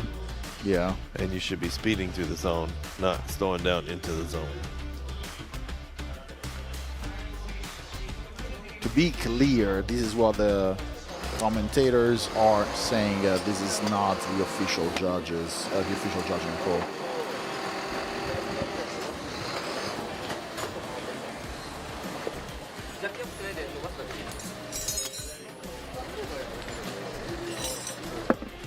I feel like I hear more wrenches being thrown on the ground than bolts being turned. Yeah, it's like the mono-use wrenches. Like once you do one crank, they have to be thrown out. Oh yeah, Gucci was committed big time, and they were going very high speed, and they were very close. Now, whether that was Gucci's fault or Daigo's fault, regardless of that, when there is such proximity, the mistake of one is the punishment of two. So. He was, that's the clock.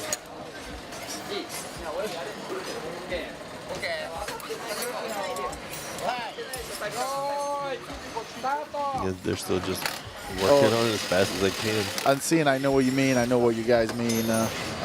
We are here for the ride with you guys. We just have the privilege of having a front row seats this. We are waiting for the call just as eagerly as you are. And you must have noticed that we never make a call. No matter what we think, we never make a call on a hotline.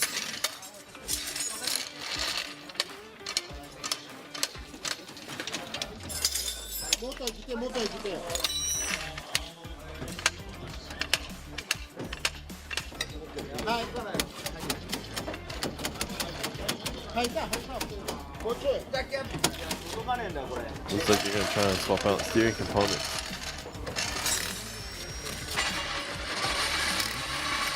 Probably pull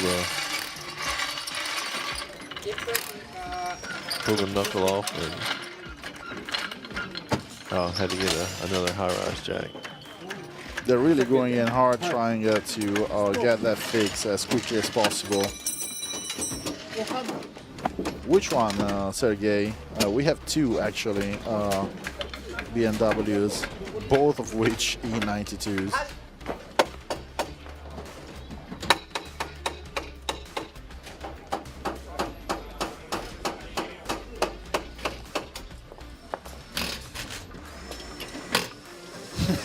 I think it broke. They should just grab some of that tape that's at the starting line. Yeah, yeah, you know, the magic tape that they used earlier to repair 16 cars. I mean, when at high-level competitions, guys, you make some judgment calls, and some judgment calls need to be followed by very specific, very precise movements.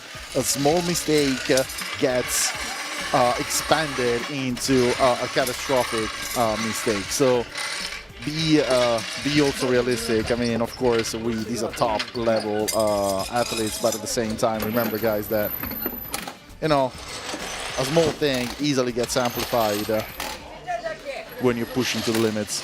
I tell you what, it looks like they might be making it on time. For real? Well, Tiger's going back up right now.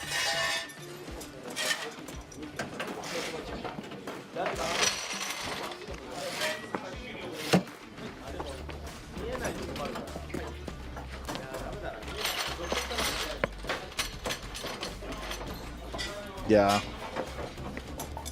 everybody running, everybody doing something at the same time. 2 minutes to go.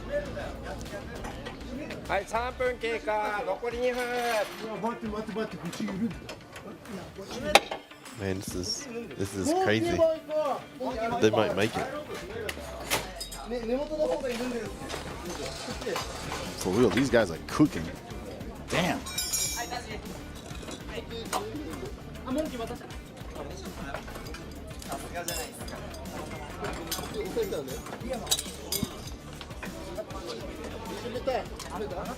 They sacrilege. I don't know, man, if they fix it or not, but damn, they damn sure seem like they're getting pretty close to it. That was impressive. The thing was hopping like a baby kangaroo. It was so damaged.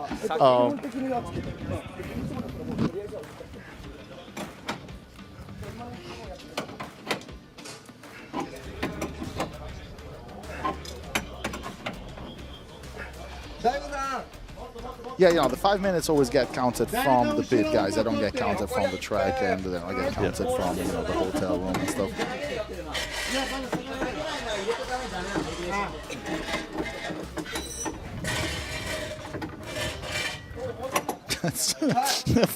That's really impressive. I'm not gonna lie. That's actually kind of low-key impressive.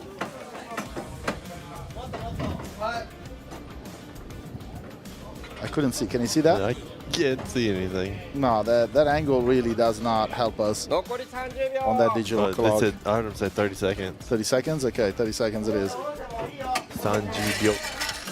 30秒だよ. They're going in hard. Bro. There's 11th people there. Oh, no.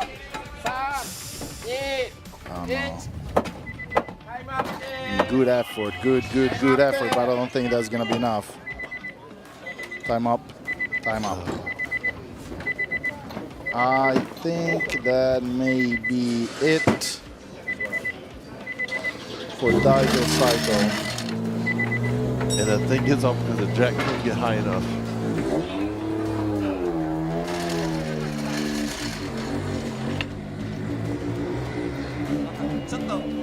Definitely not for lack of effort on the part of the mechanics. Daigo has had some seriously good runs, starting from even the qualifiers. He was the first one to score a 90 plus, 93 in fact, that then eventually awarded him with the second place in the qualifiers. Had some really good runs through and through, and yeah, at this point I think this is the bitter end for Daigo. I think all it was they couldn't get off the jack stands in time because the jack was maxed out. Well, now we'll never know if the judges were thinking whether it was Daigo's fault or Gushi's.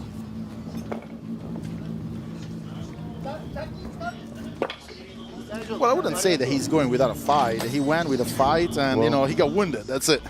If it was Gushi's fault, then he would have had 10 minutes. Yeah, that's true. That is true. All right. have those Fs fly, but fact of the matter is that now we have the top 8 well outlined.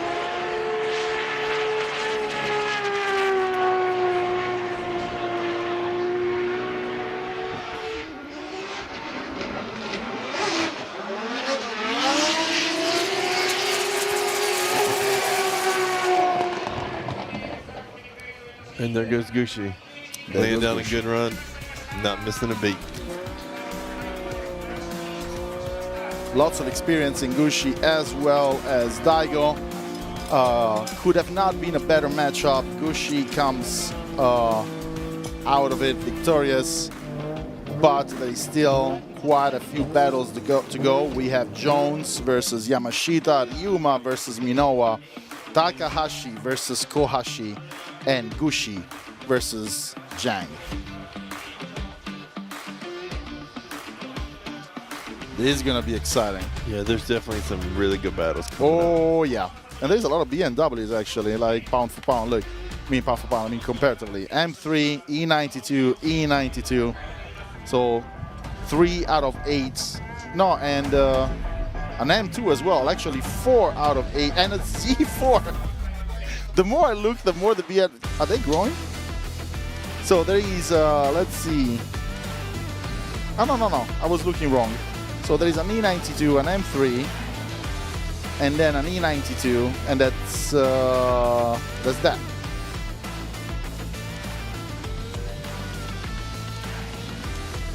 Oh, another E92, actually 4.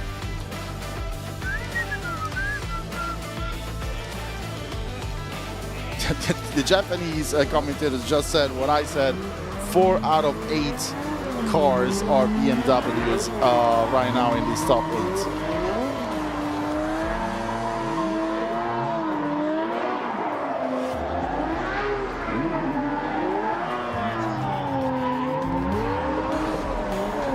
Elon Musk, yeah, finally back.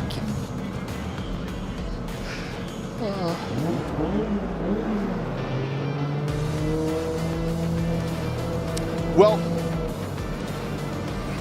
here we go. M3, E92. Jones versus Yamashita. At this point, it would sound redundant to say that all of these guys have had some seriously good runs. So let's see what the future runs are looking like. Yamashita lead, Jones chase. Very aggressive chase, you can already see from Jones, but Yamashita's not having, he goes in hard. Zone 1 a little shallow, but still completes it, as well as zone 2. Jones is a little far on that chase, and the clip and the zone 3 distance them even more. Yamashita has a good lead. Jones could have had a faster and closer chase.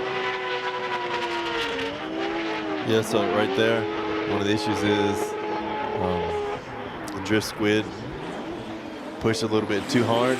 Then he had to slow down in order to yield lead to Yamashita. And that caused him to lose speed into zone 1, which just compounded zone 2 to zone 3.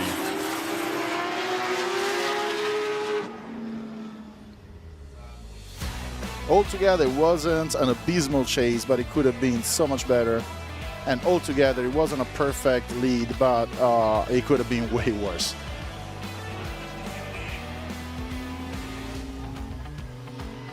Yeah, so that's some of the games that they play.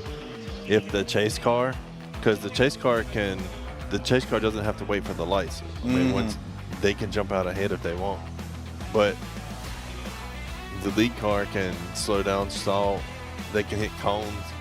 I mean, it's all a big game of chess at the start too.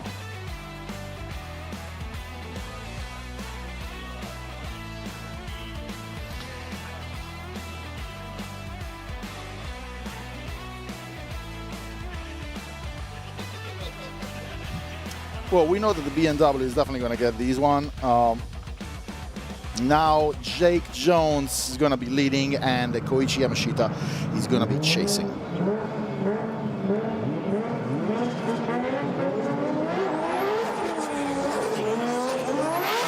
Jake Jones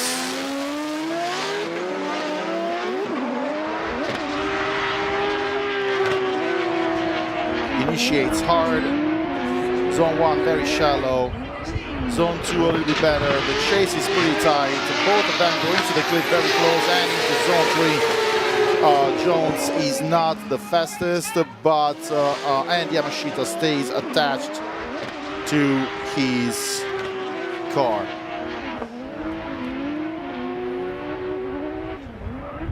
He just wasn't very deep into Zone 1. Yeah. Zone 2 he made up for.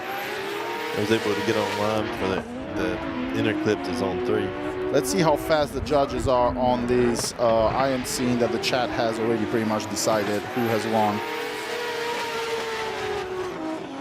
But yeah, if I were a gambling man, I would put money on the BMW.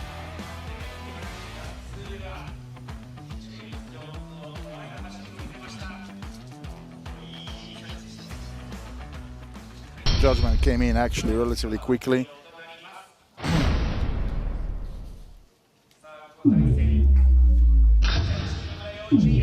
Yamashita gets Judge 1, Judge 2 goes for Yamashita as well, and Judge 3 goes for Yamashita. Yamashita moves on to the top 4, and Jones' run ends here as well as he did. Yamashita managed to consistently do well as well and do better in this particular run.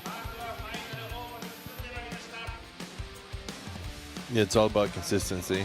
Absolutely, like that's the thing. There's a lot of runs to do if you keep winning. But it's also about knowing the games that are played. Like if Drift Squib would have waited just a little bit more, he could have got on throttle a little bit better going into Zone 1 whenever he was chasing. Yes, a good but point. But because he had to essentially scrub speed to yield to Yamashita, that killed all of his momentum in Zone 1. What am I looking at? Yuma. Isn't that Yuma's? Yeah. So Minowa is ready to lead, and the Yuma. Oh, just like that? Oh, 5 minutes. Okay, Yuma is called for a 5 minute. So Minowa just rolled back in towards the warm-up zone. We have no idea what these 5 minutes were for. And we have a Chaser versus a Corolla. So yes, sir, that's a Toyota.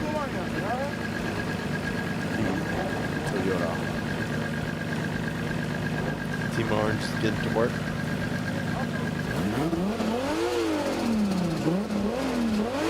Still cool to look at, but not as impressive as the. I think that says 430. What I mean? Could be that. Could be 19.5. Or just 8888. 8888.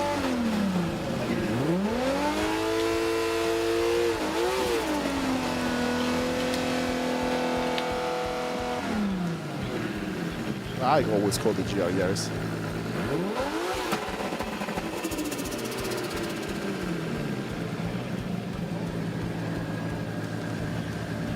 Oh, much better. 4 minutes. 3:58. It's funny that little clipboard over top of the timer makes a world of difference. I wonder what the issue that they found could be. Seems to be something related to the turbo. Chasers are among my favorite cars altogether, especially when it comes to JDM. First of all, I'm a very heavy set guy, so a Chaser is one of the few JDMs where I fit comfortably, and comfortably being the key word. Number 2, do you want a race car? Chaser is good for it. Do you want a drift car? Chaser is good for it. Do you want a family car? Chaser is good for it. And with 1JZ is possibly one of the best sounding engines, period.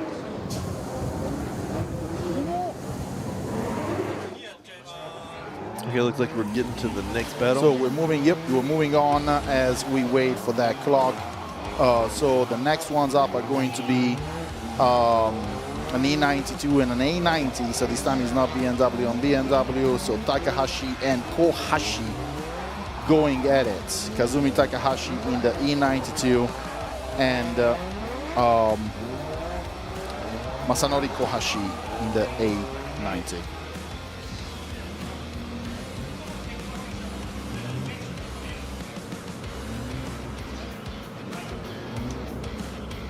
I really wouldn't want to see Ryuma v Minowa and because of one of them retires.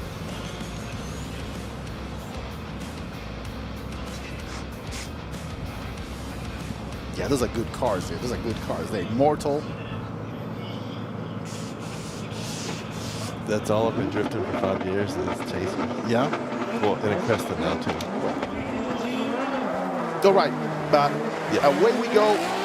Lead position, we got Kazumi Takahashi with TMS Racing, followed by Masanori Kohashi with Team Orange. And Takahashi goes in hard, and Kohashi, whoa, he leaves the track and goes off,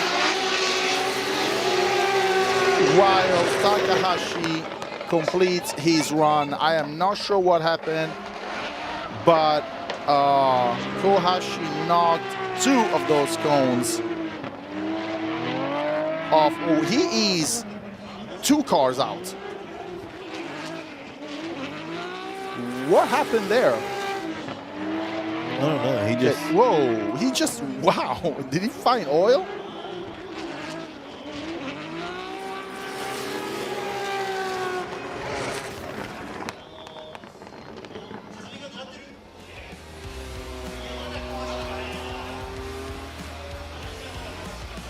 Just a tad, dude. Just a tad wide. And thank God for the multiple camera angles, because otherwise it would have been almost impossible to see that he was ever so slightly off.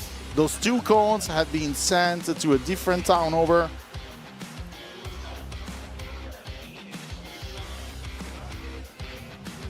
What happened here? Like, everything looks like it's fine. Yeah, and then just what? It's like he caught rails somehow that took him off the track. He stays in drift. His mirror took some punishment.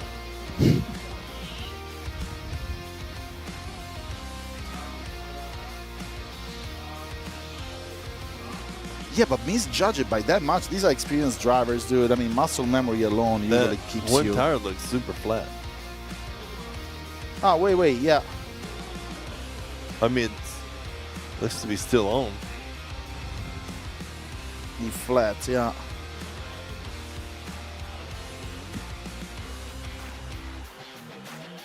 Oh, you see that tire? It's not even making contact there, like barely. I know that's the shadow. Maybe it is confusing me.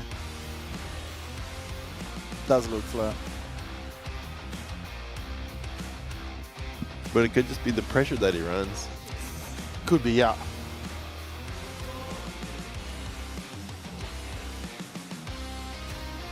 The thing that's crazy is Team Orange is the same team with Yuma. So I see. Is this going to be like a 5 minutes after Yuma's?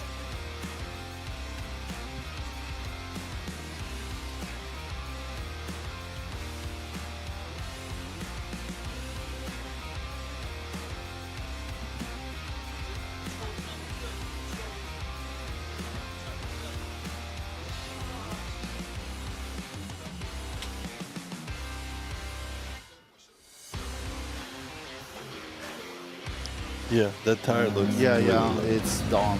It's done, yeah.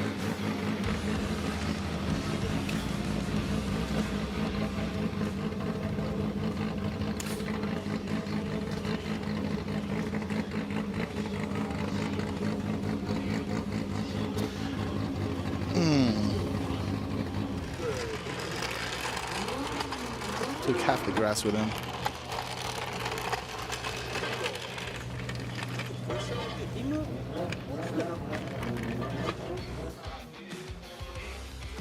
I think that may very well be it. There was no contact or anything, so.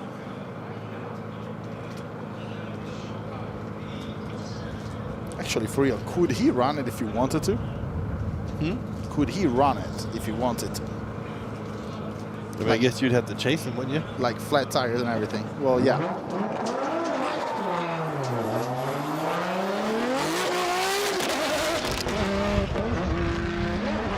Takahashi spitting flames as he goes for his victory lap, moving to the top 4.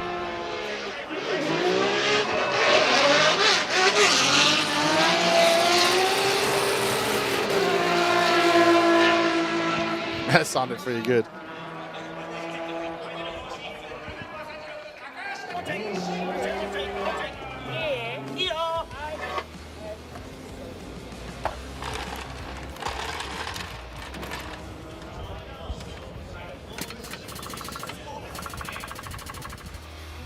He can't qualify in this case, but we are back to Minowa and Ryuma.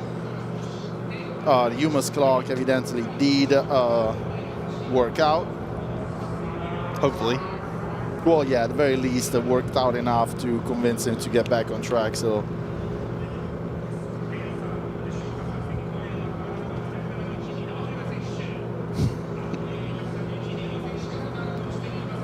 We have car number 771, Hiroya Minowa, Cusco Racing in the lead position, and the chase is 131 Ryuma with Team Orange Jr.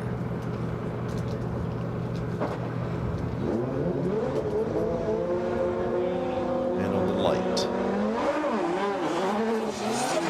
And here they go.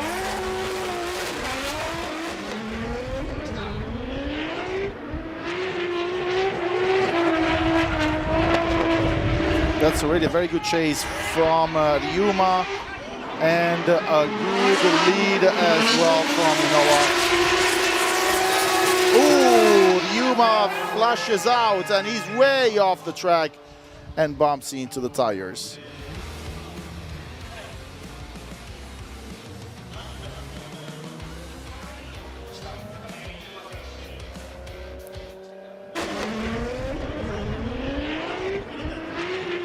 This was a very, very exciting beginning of the battle.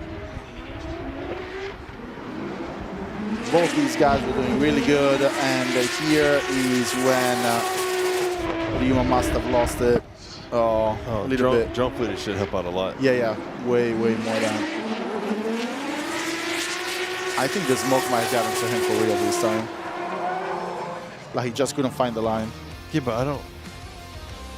I don't know why he turned right, or... No idea, but it could still be related to the same issue that he was having before. No, but true. The issue that he was having before was... I mean, they were looking at the turbo. Yeah, the turbo, so...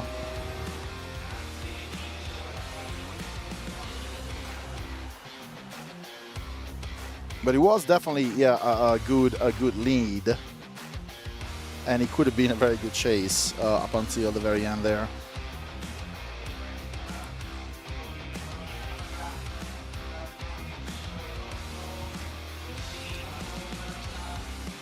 But without a timeout, it's like, nah, I don't need to look things over. Yeah. But back to the track now with Ryuma leading and Minowa chasing.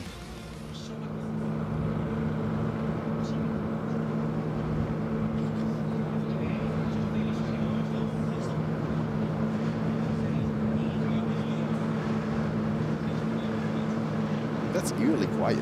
Okay, now Ryuma with the lead. Minowa in chase.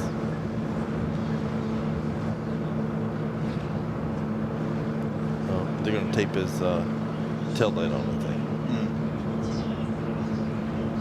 This one's magic red tape. Totally different. Totally different. That's different magic. Oh, it matches the wing almost.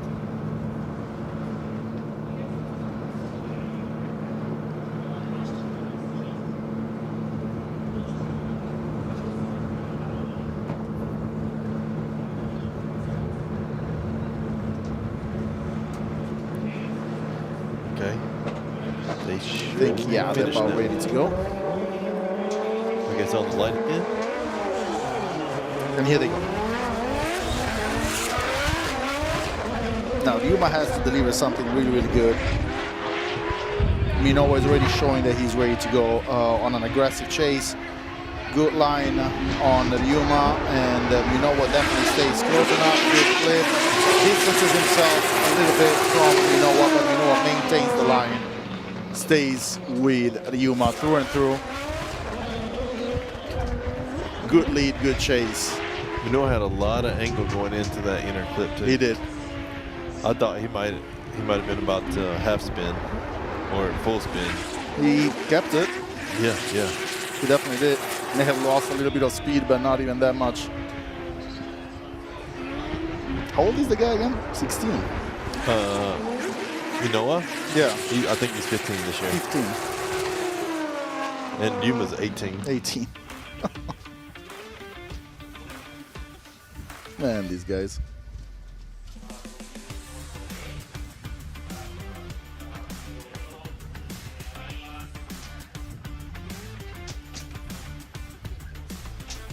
Regardless, they both had a very nice competition in this first round.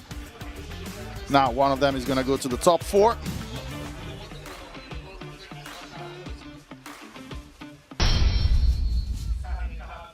Judgment came in moderately quickly, but not so quickly suggest that they already knew beforehand. Judge 1, Judge 2, and Judge 3 go for Minowa.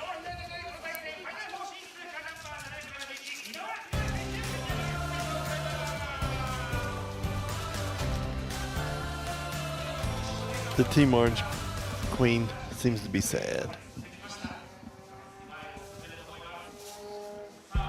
Oh wait, my YouTube has paused, that's why I wasn't seeing the chat anymore.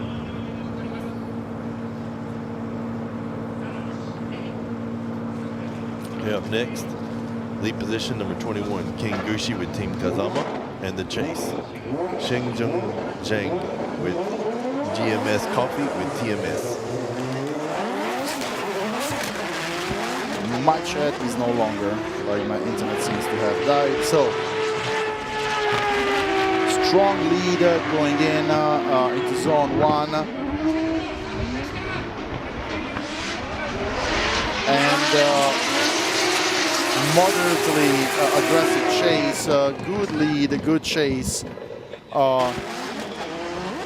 Not incredible speed, nothing particularly out of the ordinary. Clean runs. Just Gushi putting down a good solid lead run. Outs on 1 good, outs on 2 good, inner clip great. And then bringing it around to zone 3. It's like, oh, zebra, clip, and zebra.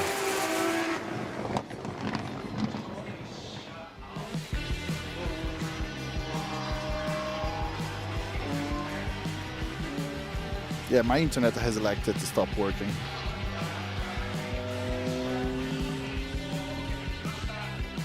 They'll head back to the start line, switch positions, and send it again. And this is going to be the last of the top 4. Who do you think is the crowd favorite among these 3 that we already have in the top 4? Yamashita, Minowa, Takahashi. Well, that's tough because, I mean, and either the 2 of these that win is like you'll have 4 essentially crowd favorites as it is. Yeah. Now switch positions. In the lead, you have Zhang, and in the chase, you have Gushi. And here we go.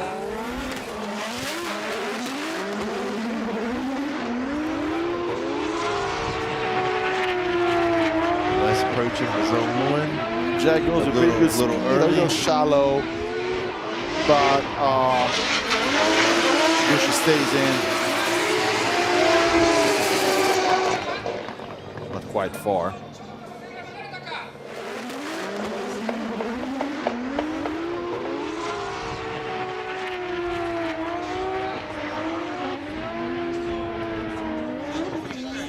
Gushi keeps their better line actually than Zhang even. Couldn't really see where he lost all his speed though, Gushi. Right outside of zone 2. Okay. Because he went a bit more angle into the inner clip, which scrubbed a lot more speed.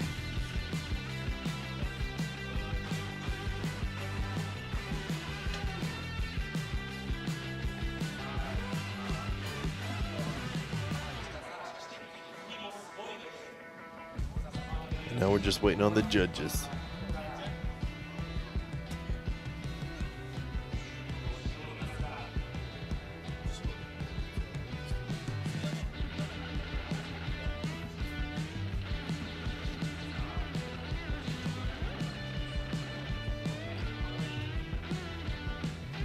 And the replays have started. And all right, my chat is back. Comparing 1 to 2, or lead run 1 and lead run 2. Lead run wise, here Gushi's was definitely cleaner. Yeah, Gushi takes the cake on the lead run. Yeah. And when it comes to the chase, I would have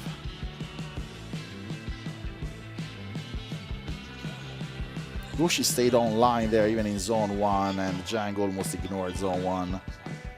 He did lose a boatload of speed going out of zone 2, but it was altogether a pretty solid run. Lots of distance from the lead though.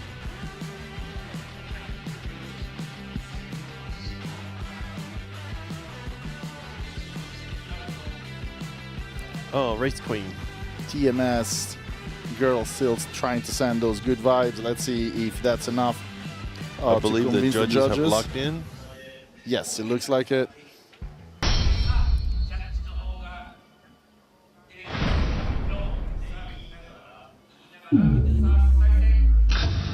Judge 1 votes in favor of Gushi, Judge 2 votes in favor of Gushi, and Judge 3 votes in favor of Gushi. Gushi moves on to the next round, top 4. We thin the herd of BMWs right now with only 2 out of 4 left.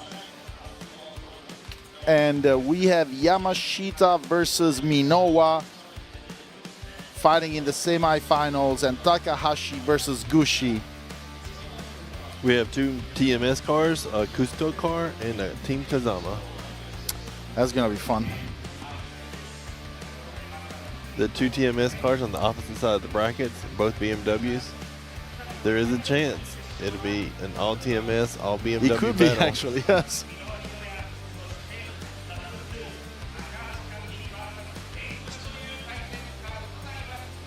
But before you can have that happen, we're going to have 2 other good battles. And looks like we're about to head to commercial.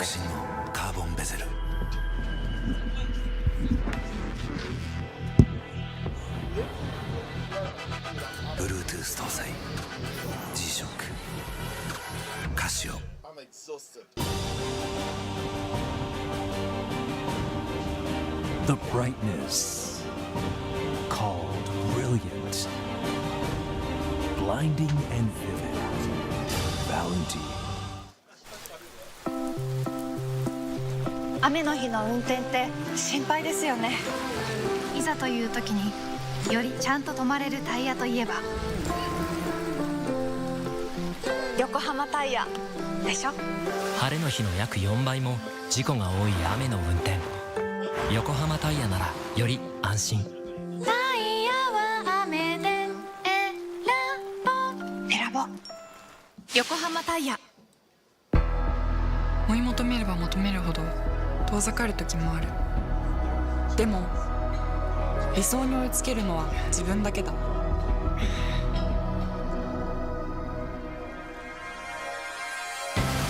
池江璃花子は横浜ゴムと世界に挑戦する。限界はない。行くぞ横浜。 MID ホイール Are you ready everybody? MID ホイールダンディムーディ MID ホイールキャンディーフレンドホイールは MID 究極の静かさと安全性オンロードオフロード世界中で活躍する剣だ。その信頼を支える静音性安定性と対摩耗性、世界が認めた技術と信頼を街乗りである。高品質と納得の価格、タイヤのポテンシャルをあなたに。剣だ。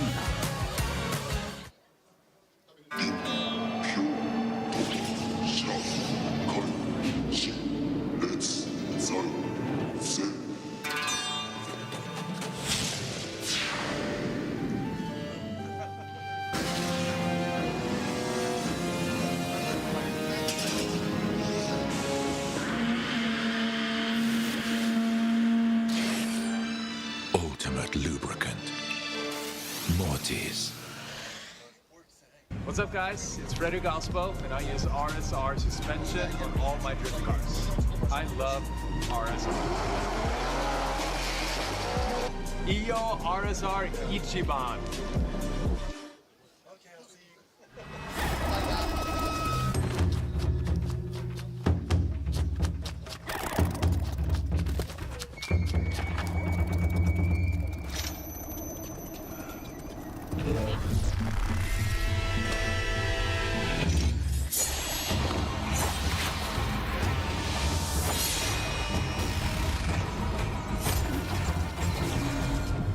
Made in Japan.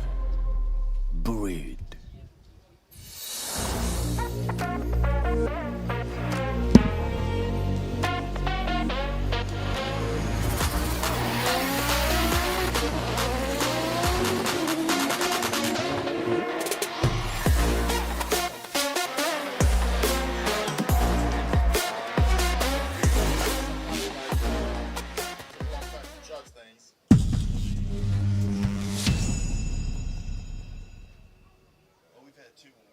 In a world of extremes,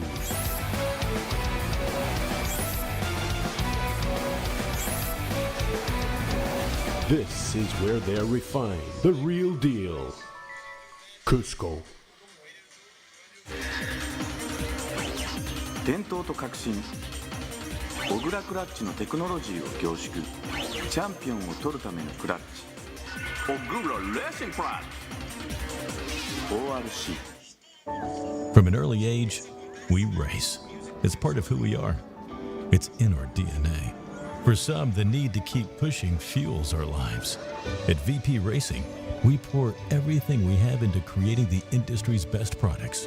For those who put it all on the line, whether it's the track or the trail or wherever you race, they say you can't win them all, but you can sure as hell try. VP Racing. Win every race.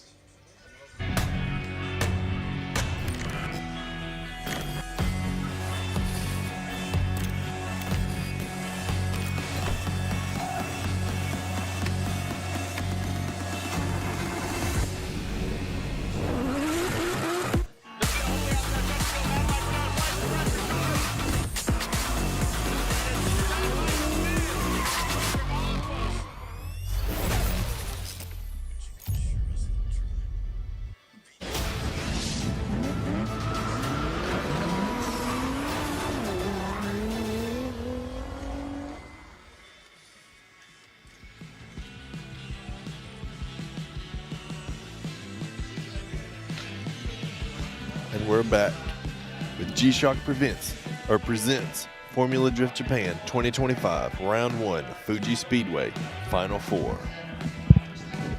We have Yamashita, Minowa, Takahashi, and Gushi. It's going to be a fun set of 4 battles, or I guess 2 battles. 2 battles, really, yeah. Well, 3, I guess. Well, you do like, you know.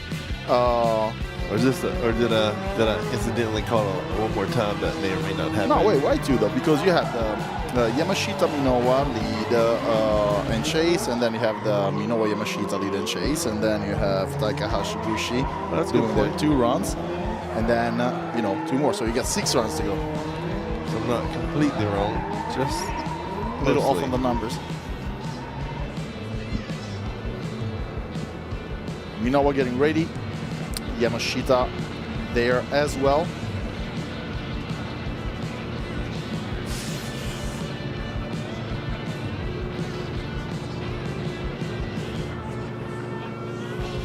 going to be a war.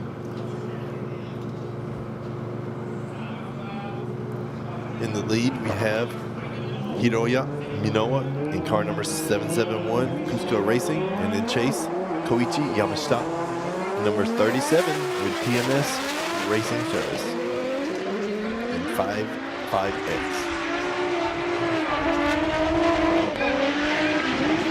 Good lead and quite a tight chase there.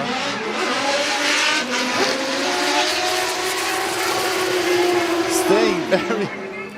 This was a very good lead, yes, but the chase also was quite impressive. Yamashita did not let Minowa go for a second, and where most people lose some distance between Clip and the third zone, well, granted, Yamashita seems to have lost just a little bit, but not nearly as much as others. It looks like Hiro was hitting every zone on the zebra. You can't. They washed out a little bit of the inner clip, but still a great lead run. Makes it easy to chase. Beautiful, beautiful start of this battle. Love to see this. Nice and clean, aggressive and technical.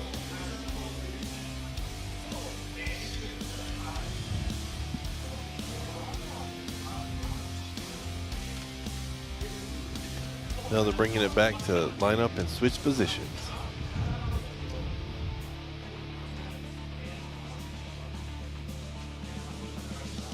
That lead run was just awesome. It was awesome, yes.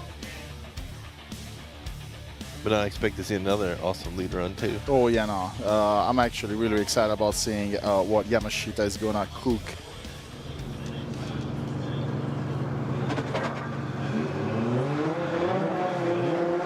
It's on the light. And here they go.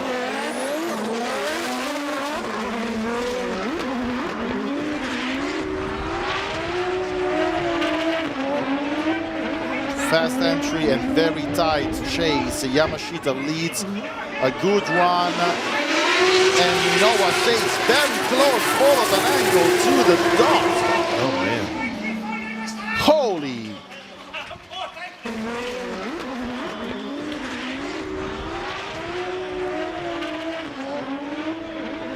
Tight from the get-go, very nice angle, follows the line. A great lead by Yamashita, and impressive chase by Minowa. I'm telling you, just hit the zebras all around again. It's great. Proximity was just so close. When you have clean runs like this, I feel like it makes the judge's job difficult, but also easy. Yes. Because when you gotta try and judge between mistakes, that's where it becomes super tricky. Oh no. Judgment came in pretty quick.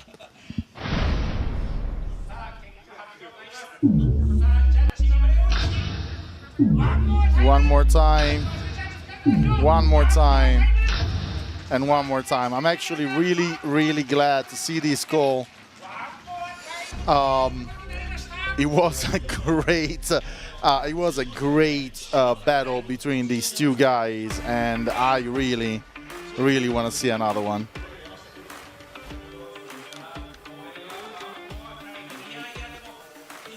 And while they go prep, we're probably going to be watching Takahashi versus Gushi. Oh, hey. Speak of the devil. Car number 36 in the lead position, Kazumi Takahashi with TMS Racing.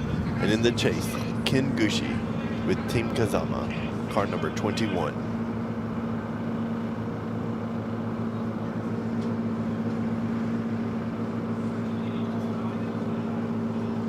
Oh, they're just cleaning up the papers off of the course right now.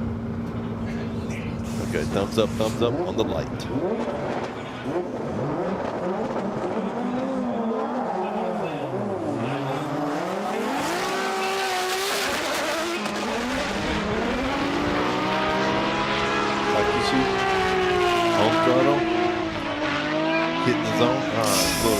one. It's quite shallow. Deep braking two. Bringing around the deep zone 3.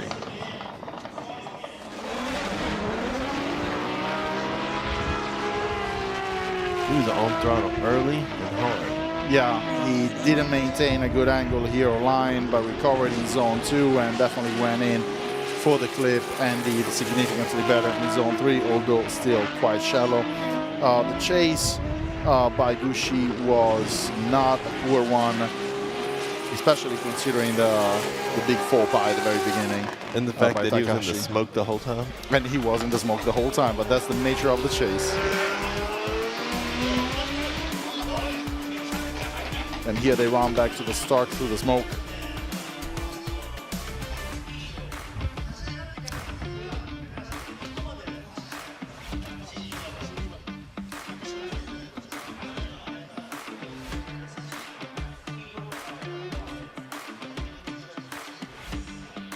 Just lining up the reverse positions. BLT is the nature of the chats. Then again, I do believe that you can have definitely a very good idea of what is going on without necessarily competing or even knowing how to drive for that matter. It's just sometimes some comments are just blatant. On the line. Gushi's in the lead. Takahashi's in the chase.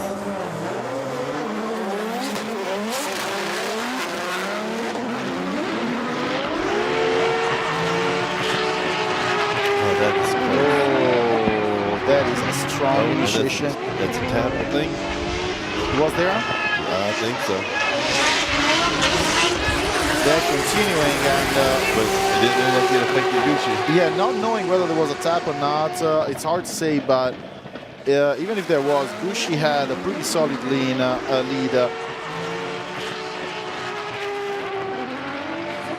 Coming right there.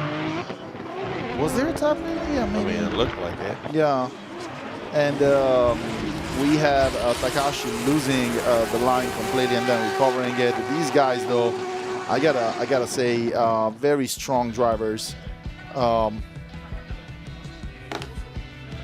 Goodbye, my phone. Let's waiting on the judges. It looks like all the judges is in.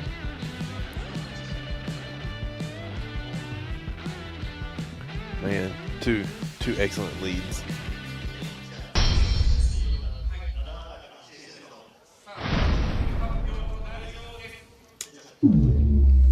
Judgment came in pretty quick. Judge 1 in favor of Gushi, and so is Judge 2, and Judge 3 gives it to Gushi again.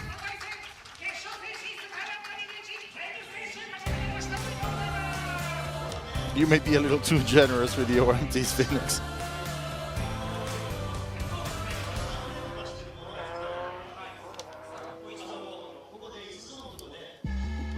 Very good run so far for Takahashi, but Gushi takes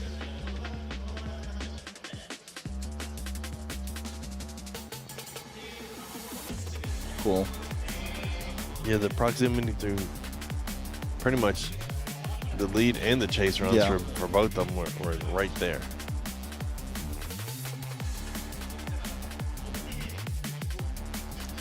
Well, now we have Yamashita and Minoa getting ready for their one more time.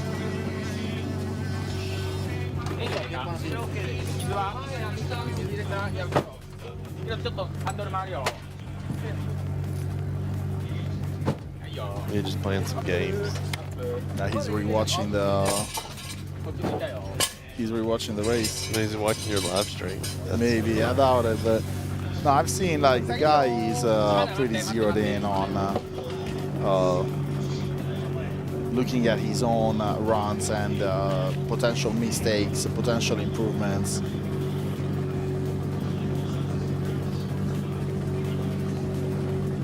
I wonder how much time he spends in the sim. He strikes me as someone who is definitely chasing perfection, and he is very locked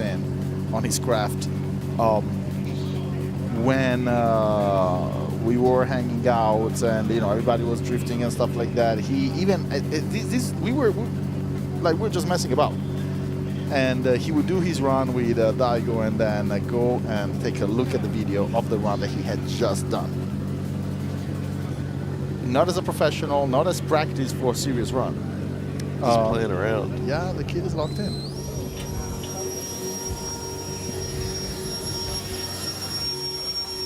And yeah, the Corolla is actually really sexy. That's a very aggressive Corolla.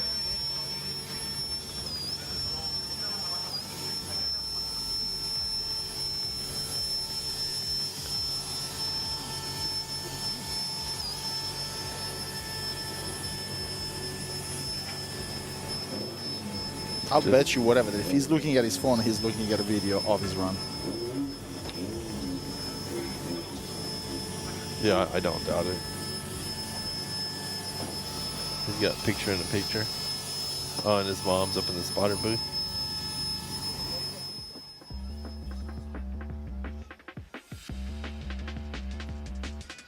I mean, between his father being a drifter, his mom being a drifter, and he was literally raised in the craft. But then again, you have to want to have that passion, that energy. Takes effort, takes time to, because he's not just drifting, he's becoming one of the best drifters. I mean, when he's not on the track, he's on the sim. Otherwise, he's on the phone looking at races. It's like, I can't get a look at all my my runs from today and yesterday while driving to the house to get on the sim. Oh, I don't have a sim.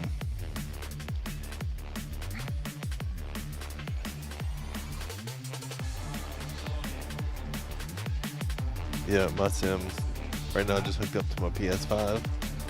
I took it off of my computer a couple weeks ago.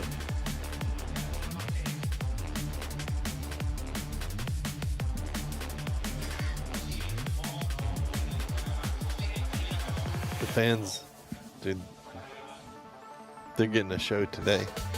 Oh yeah, they are. This is a good show.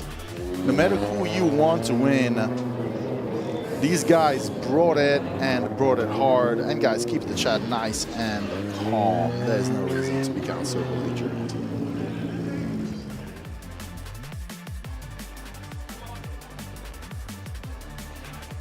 And they're staged for the burnout box, and looks like they'll be warming up in just a second.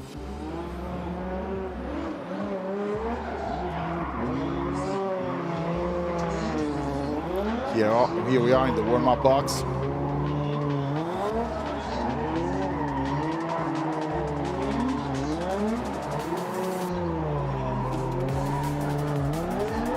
Now, for real, guys, in the chat, it's beautiful to see criticism towards the drivers, even the sport, the commentators, whatever, but there is no reason to start attacking each other.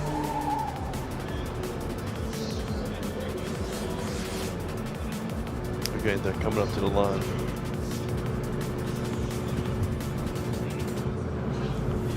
Car number 771, Hiroyami Noah with Cusco Racing in the lead. In chase position, car number 37, Koichi Yamashita, TMS Racing Team, 55X tires. And here they go. Here they go with their OMT.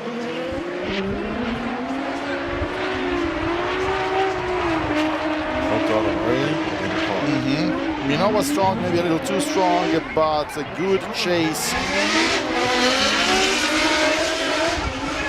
here by Yamashita. It was a little too deep into zone 1, but that led to a perfect transition into zone 2. Here it goes. Dropped one tire there, but led to a good deep zone 2 transition.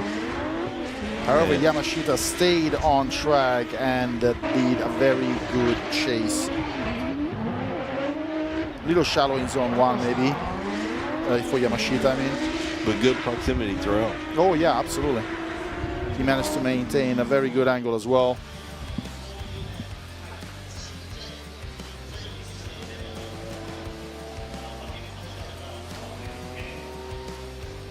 And after one more time, the judges are even more critical. Yeah, as it should be. This was a very good good start, and this could be probably the closest battle that we have seen today. These guys are not letting anything. They're not giving anything to their opponent.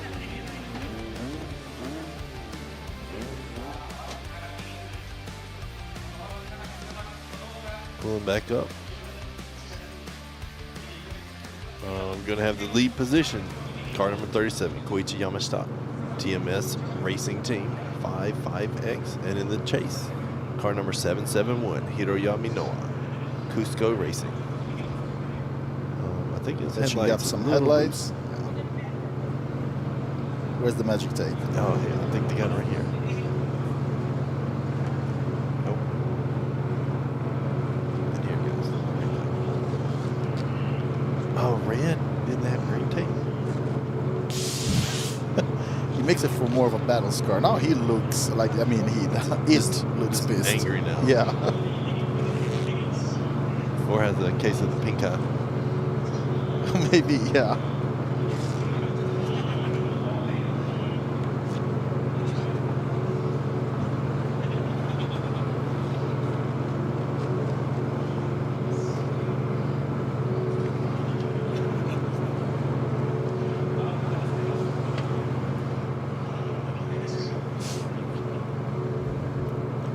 Like should be all good in now. Yeah. I don't think it's moving any.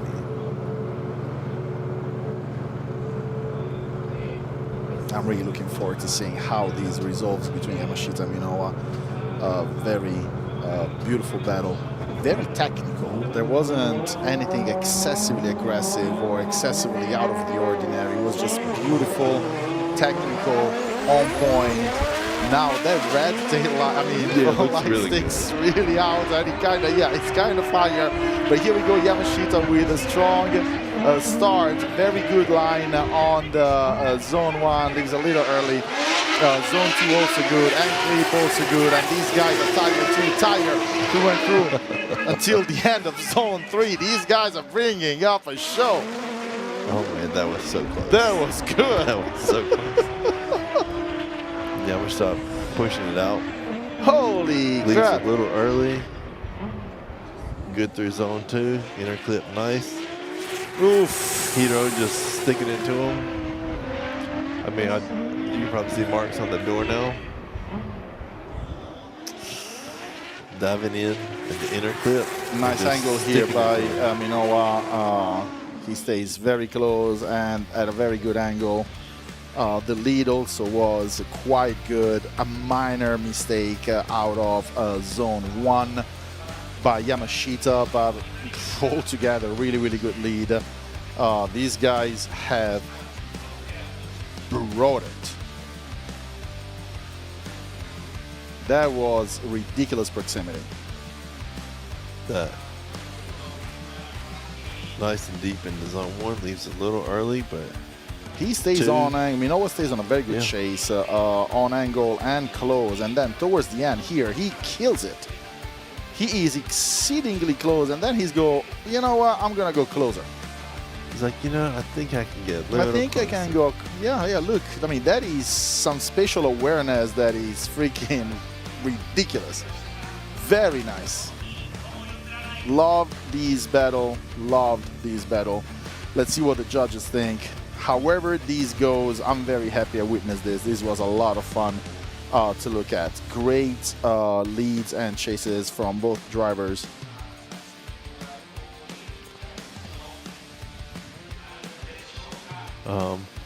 I think this might take a while. I think they'll be on replay after replay.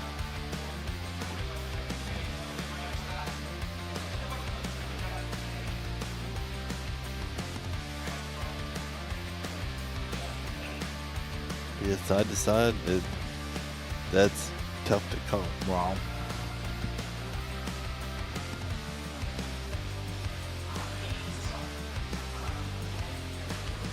Hitting the out zone's nice.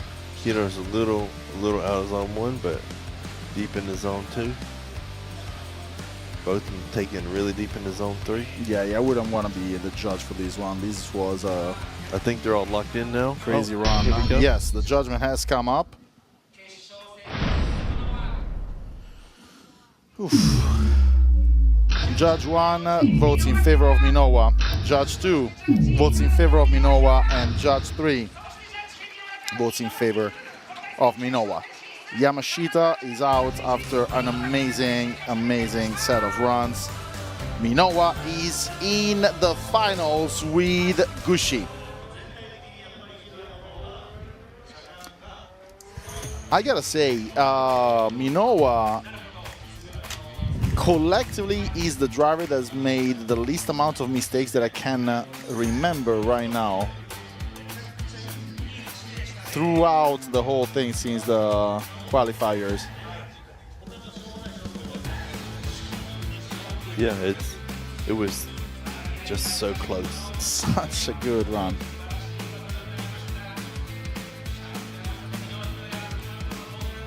Look at It's that. like, oh, I can get closer. I can get closer. Oh, here I am.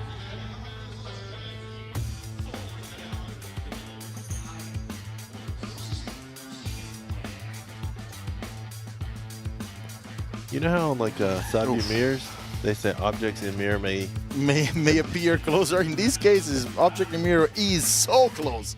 like there's no escaping that. Well done indeed. Minowa.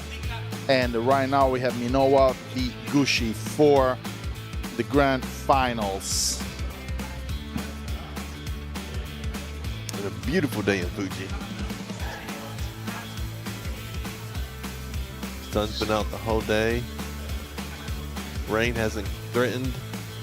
Not at all. It's not even close. Actually, the weather has been absolutely pristine for the whole day.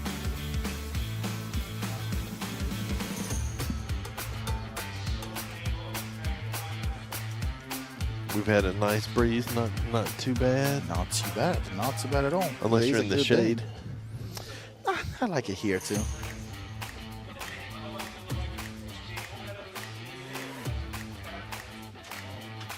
Overall, we had some very, very great battles. Yeah.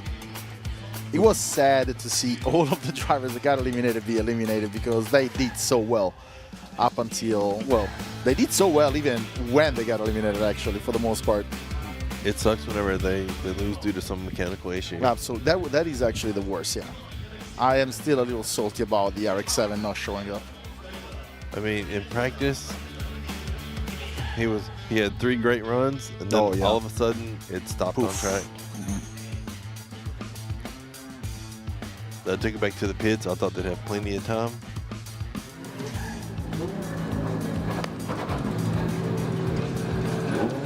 Oh, here we go.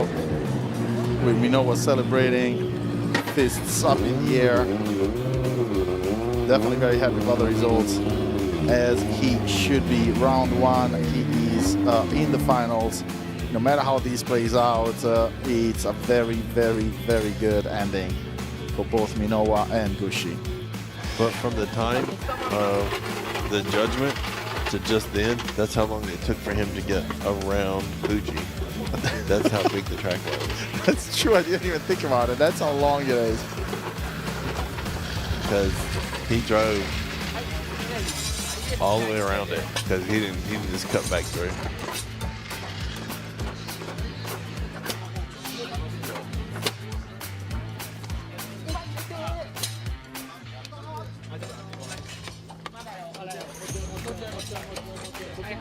Oh, 1 second. I'm gonna find out how much time do they get between runs? So like how much time does Hiro have to prepare for his next run?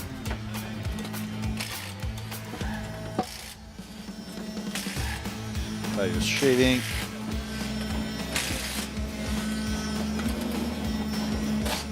Such satisfying.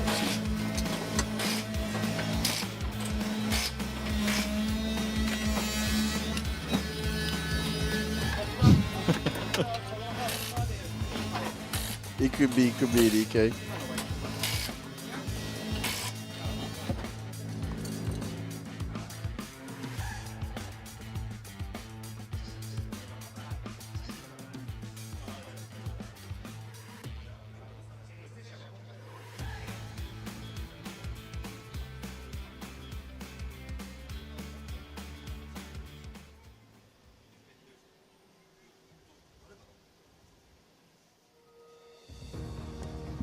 Yeah, I was just asking how long it is once they get back to the pits to get ready for the next run. Yeah, it wasn't a hot mic. It was Yeah, it was. we were actually asking each other, and So neither it's one of us knew. about 10 minutes. There you go. There's no, I was told there's no strict time, but it can't be like overly excessive.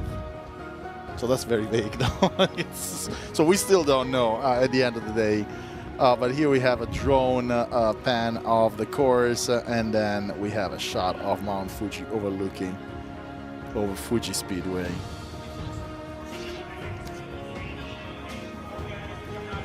Formula Drift, Japan.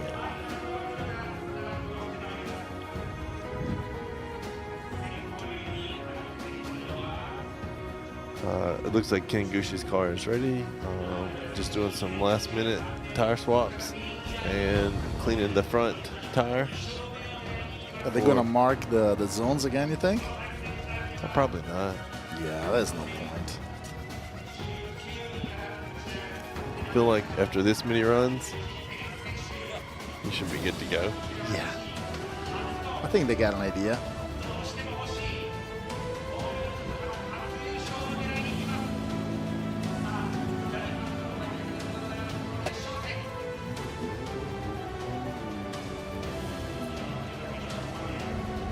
Looks like Gushi's going into the staging area right before the burnout box.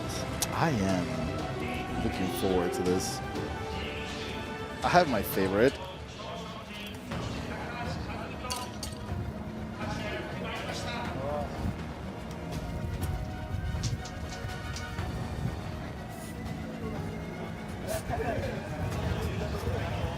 Yeah, that's a damn no ride, Julian.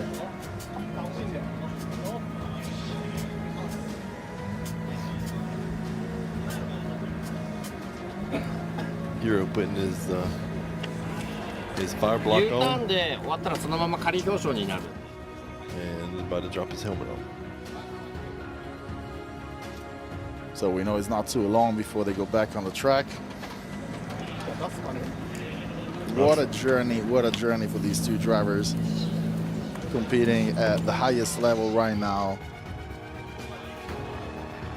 Knocked out some amazing competitors. They find themselves in this epic music too. Where did they find this music? Where did they? Pirates of the Caribbean.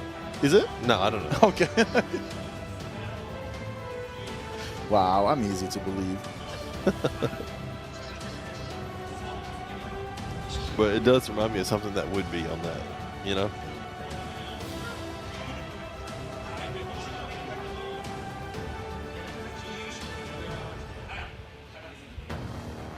Saito got knocked out by Gushi. Yeah, that was in the top Or 16. yeah, you could say himself actually, as somebody pointed out.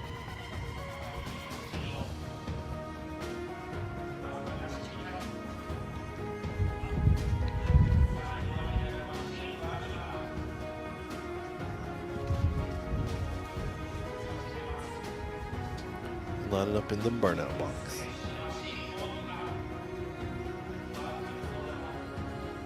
Do you guys like burnout box or warm-up box better? Or is it called something else different where you guys are at? I don't know. I usually call them warm-up boxes, but I think burnout would be a more technical. I think burnout box just sounds cool. Yeah, yeah.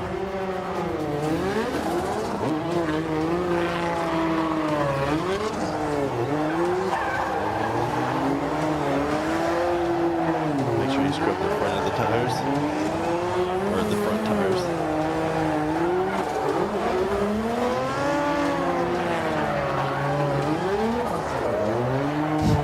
That's one thing I heard about a lot of Japanese drivers. Yeah, they don't heat up their front tires as much. Yeah, you were noticing yesterday too. Well, yesterday especially.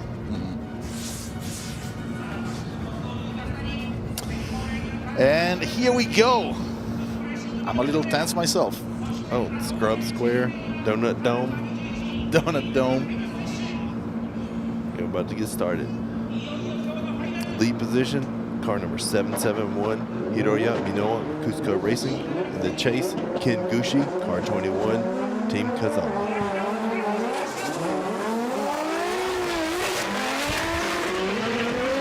And we're off. Aggressive chase, you can already tell right now, and the lead is clean on 1 and 2, and the chase is absolutely tight lead to the lead. I don't even know how to commentate on these, to be honest, dude. I mean, I'm just gonna watch it. It is just so close. There's power throughout. It's super deep in zone 1. Very switch good back, zone 1. deep into zone 2.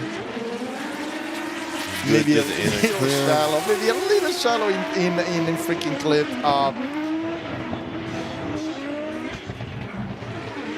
Loses a little bit of angle here, Gucci, but maintains proximity and a good line and angle through and through. I mean, dude, I don't know. I mean, that's how you put down a lead run. And Gucci, solid chase. Definitely. I didn't see Ken going straight. I may be mistaken, of course, but from here, it didn't look like he went straight.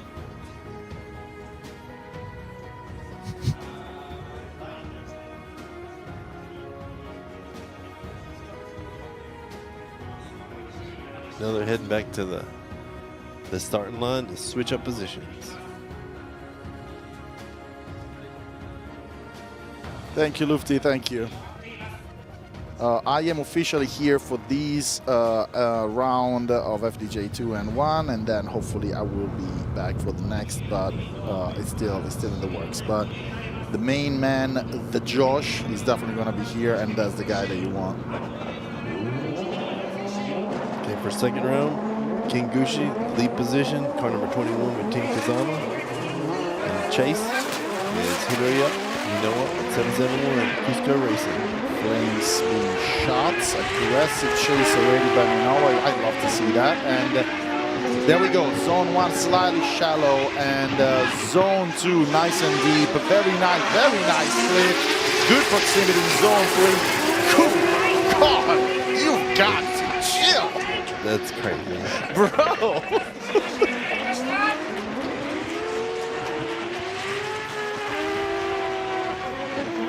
I like to see these guys drift one more time, 10 more times.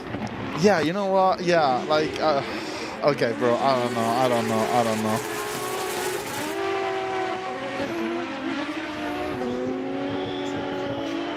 Sheesh.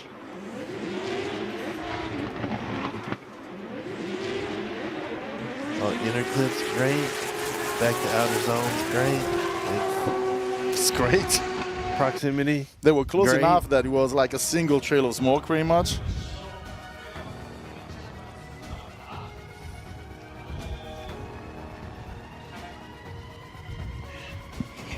That was nice. That was really nice. That was really nice. Loved it. I don't know what's gonna happen here.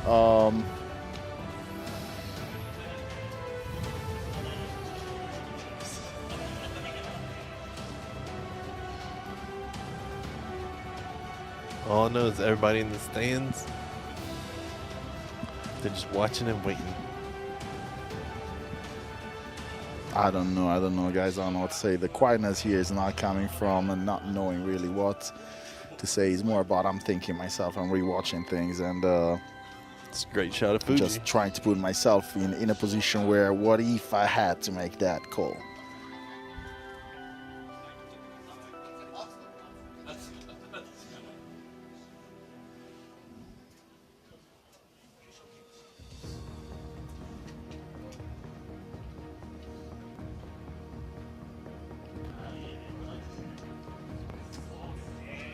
It looks like they'll probably be bringing the cars up front. Oh, The decision's made. The decision has been made. So if the cars are coming up front, then it's not going to be an OMT, although I don't see the cars. Do you hear them, though? Hopefully they didn't drive around the back or the front. Oh, yeah, because the 18 van is there. Oof. I can see them running the extension cords to the track. Yeah, yeah. No, I mean, these guys have brought it all, and I mean, both of them did really, really amazingly. Well,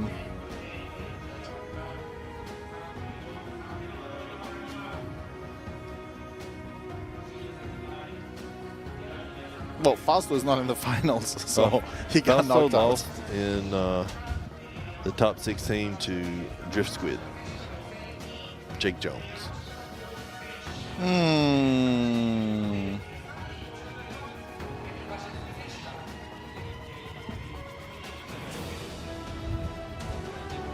No, the cars are still there. Oh, no, never mind. Oh, is it? Yeah, they're still Yeah, there. yeah, they're still there. So they're not lining up, but the media is lining up. So yeah, you're right. You're absolutely right. Unless they're trying to play a very risky game here. Like it's, let's see how many people we can avoid. Yeah, all the media is going onto the track. So yeah, a decision has been made. We are gonna know who between Minowa and Gushi is gonna come out on top of this series, or rather of this round.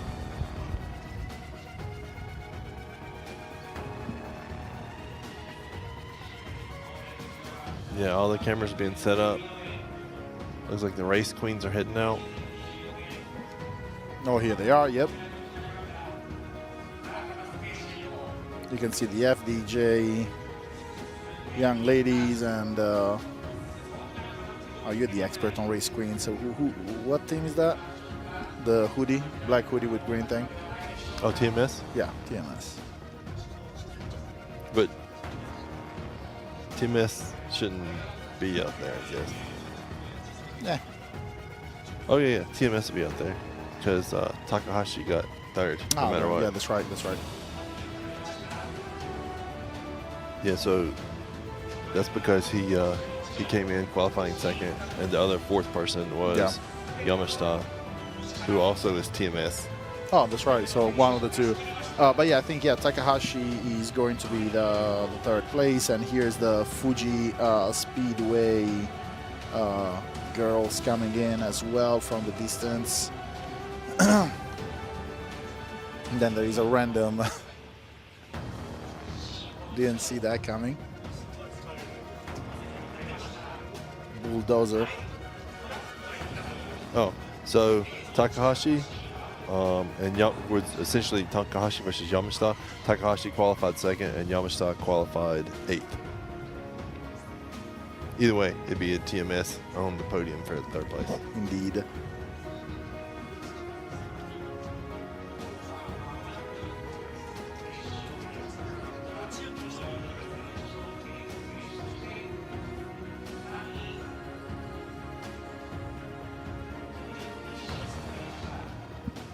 They're just setting up everything now. I think they're going to be bringing the cars out soon.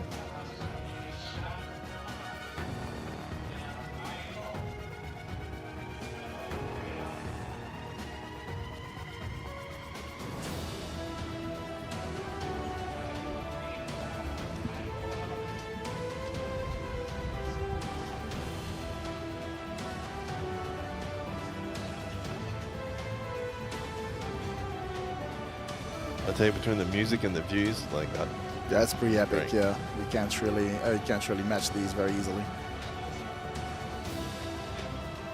Yes, third is always based on the qualifying points, because you have the top 4. So the 2 people that have lost in the top 4, you then compare theirs in the qualifying position. Here come the cars, very slowly, very dramatic entrance. Gushi up front, and Minowa closely behind, and of course you gotta play a little bit. Of course you gotta play a little bit.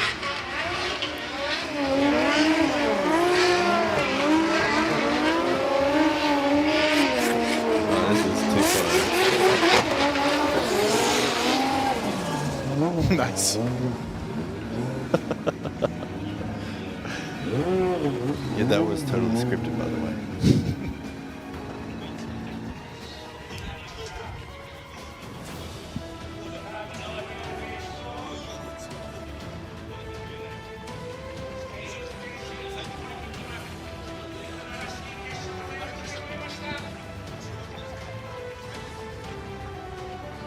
Very nice sportsmanship right there.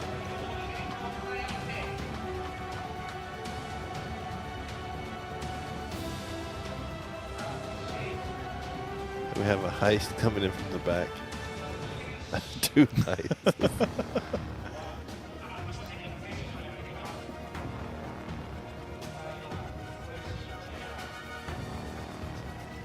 Takahashi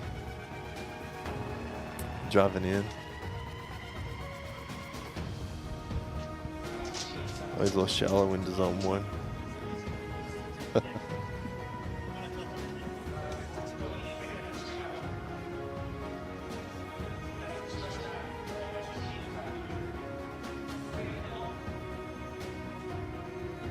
Yeah, it's kind of hard to just not just enjoy the moment here. Yeah.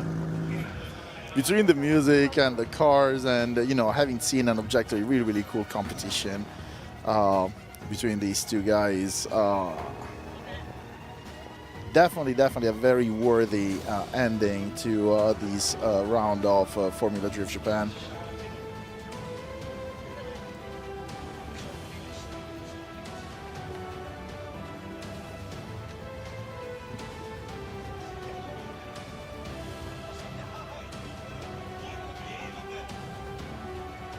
No matter what, we're done for this week. The drivers can now relax.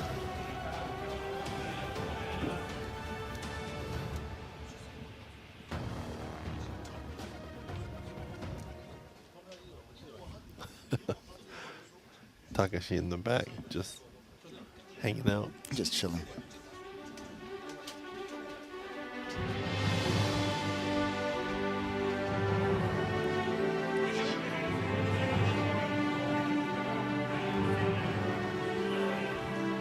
The finals for round one of 2025 Formula Drift Japan.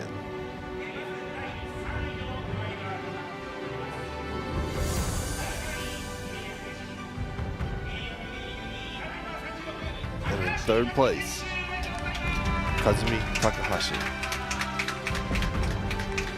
with TMS Racing, car number 36. Really well done, really well done.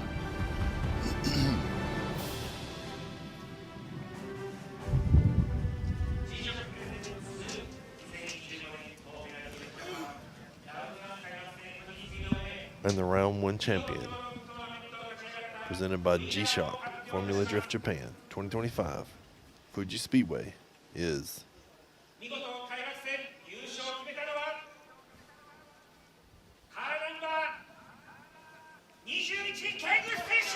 car number 21, Ken Gushi. Ken Gushi takes it home, but it was an amazing competition between Ken and Hiroya. Dude, I had so much fun. This was really cool. These guys really brought it all. Some amazing runs, great sportsmanship, a great technique. Oof. Love to see it. Gushi takes home round one of FDJ here at Fuji Speedway.会場の皆さん、ファンの皆さん、そして関係者の皆さん、本当にありがとうございます。やっと優勝することができました。今年4年目、チーム風間オートのドライバーとして、ずっと欲しかったこの優勝がやっと手に入れたので、本当にチームの皆様に感謝です。本当にありがとうございます。Big thanks to the team. まだ、 running together. すいません。開幕戦もまだ始まったばっかで、シーズンもまだこれから長いんで、この調子で頑張っていきたいと思うんで、応援よろしくお願いいたします。ありがとうございました。We're not quite done, and he's gonna continue bringing it. Not a literal translation.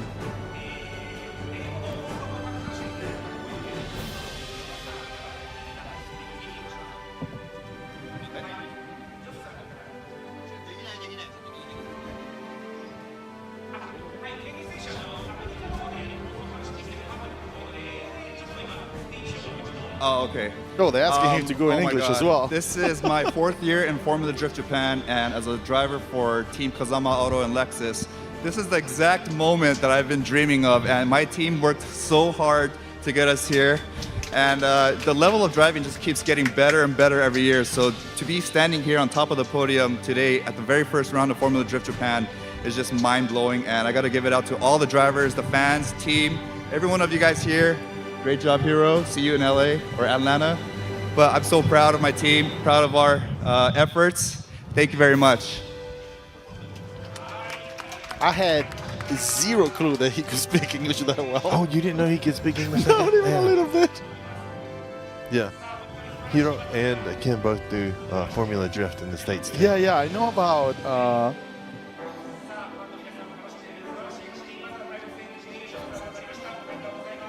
ありがとうございます。本当に観客の皆様、ファンの皆様、一日お疲れ様でした。本当にチームの方々が壊れない車を作ってくださって、決勝まで勝ち上がってこれたと思ってます。そして本当にスポンサーの方々だったり、僕の協力者の方々、そして両親に本当に感謝してます。開幕戦で2位になれてすごい嬉しいんですけど、ここから次のラウンドも優勝を目指して頑張りたいと思います。He said thanks to the fans, thanks to the team. We put together a great car. Didn't break at all this whole round. Yeah. He's glad he brought home second, and he's looking to do better next round. Thank you for all fans coming today, and I'm so thankful to team and sponsor and supporter for giving to me this opportunity this year. And I'm so happy to get the second place this time. And congratulations for Kengushi, and see you in Atlanta. I will beat him next time. Thank you.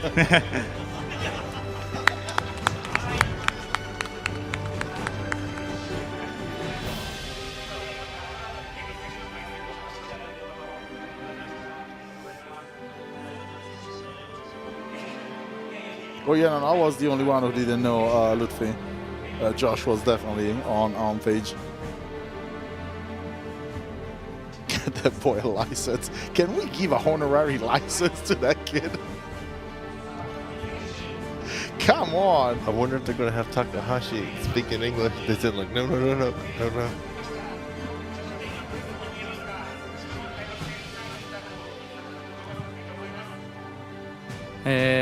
はい、ちょっと悔しくて、まだちょっとうまいこと喋れないと思うんですけどまず今日ここまでしっかり走らせてくれた、チームと、僕たちチームを支えてくれてるスポンサー様、ファンの皆様、本当にありがとうございました。自分個人的には4連覇を目指してここまでやってきたんですけど、やっぱり最後ギリギリの戦いの中で自分の方にミスが出て負けてしまったので、そこは本当に悔しいんですけど、まだシーズン始まったばかりなんで、次戦に向けてしっかりまた準備して、強い DMS をまた見せたいと思います。ありがとうございました。Oh, they're not going to have him say it in English. Well, so what he was saying is he's glad he got third, but he's sad he got third. He knew he made some mistakes. He's going to clean them up for next round, and he's coming out for blood. He straight up walked away from the mic, too. He was like, I'm not doing this in English.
Well, they were just saying that For the final, there were some small misses by both, but they essentially judged the misses by Hiro to be a little bit bigger than the ones by Ken.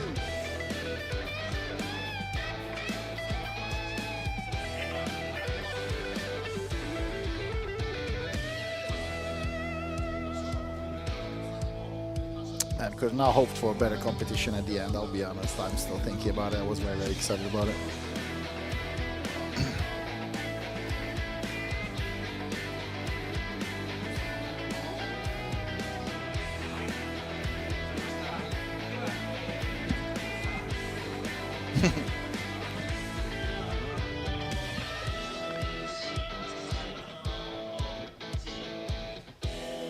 You know, he's so composed also for a kid his age. Like, he's very disciplined. Very much so.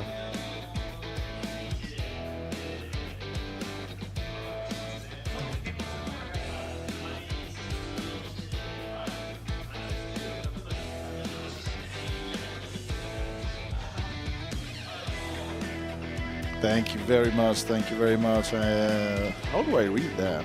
M3HK. We're gonna do our best for as long as we can. We do need you guys to be here, support, chats, help us out through and through. Josh is going to be back for round 2 of Formula Drift Japan 2, as well as round 2 of FDJ 1 at Suzuka.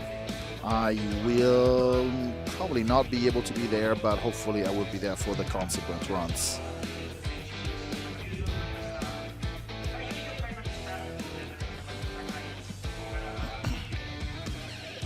We'll figure it out. We'll figure it out. We have a couple of weeks to figure everything out. And whether I'm here or not, the Josh will be, and that is the man that you want to have when there is drifting to commentate. Yeah, it looks like we're wrapping up here, so yes, we are. We'll see you guys next time. Thank you guys. Thank you guys. This is Josh and Lucio, aka Talent in Japan from FDJ, and we'll see you soon.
Hello.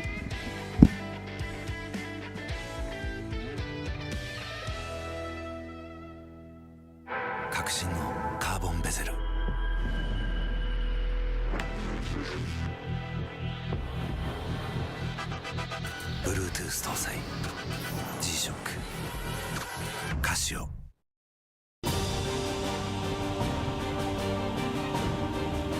The brightness called brilliant, blinding and vivid. Valentine. 雨の日の運転って心配ですよね。いざという時によりちゃんと止まれるタイヤといえば横浜タイヤでしょ。晴れの日の約4倍も事故が多い雨の運転。横浜タイヤならより安心。タイヤは雨で選ぼう。横浜タイヤ。追い求めれば求めるほど遠ざかる時もある。でも理想に追いつけるのは自分だけだ。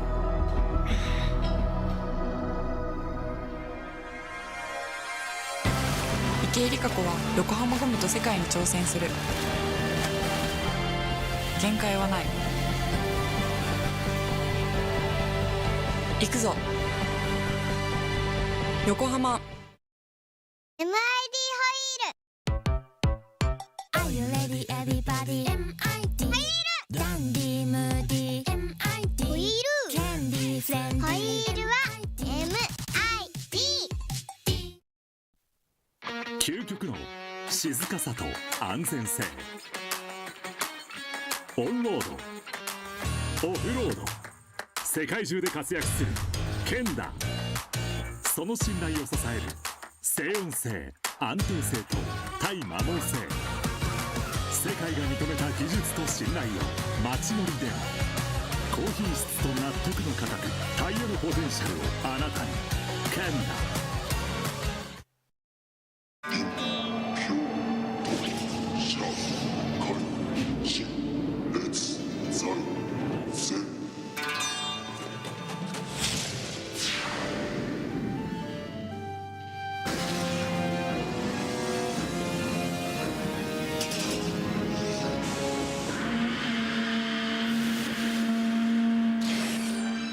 Ultimate lubricant.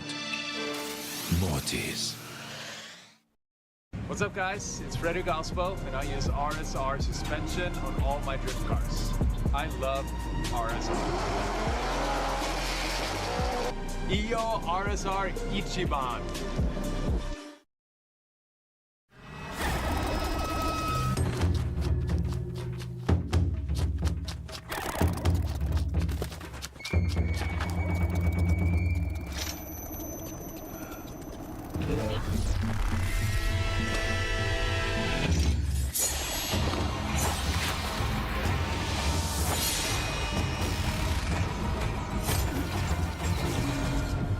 Made in Japan.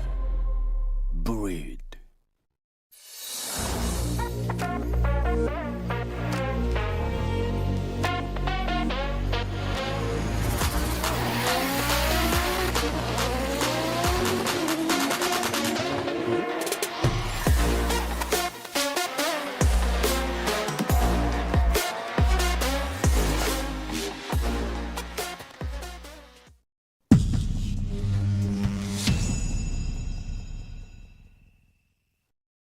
In a world of extremes,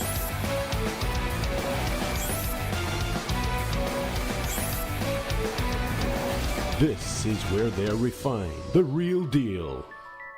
Cusco. 伝統と隠すためのクラッチ。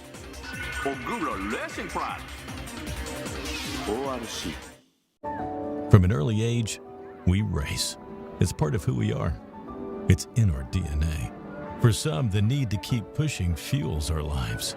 At VP Racing, we pour everything we have into creating the industry's best products. For those who put it all on the line, whether it's the track or the trail or wherever you race, they say you can't win them all, but you can sure as hell try. VP Racing. Win every race.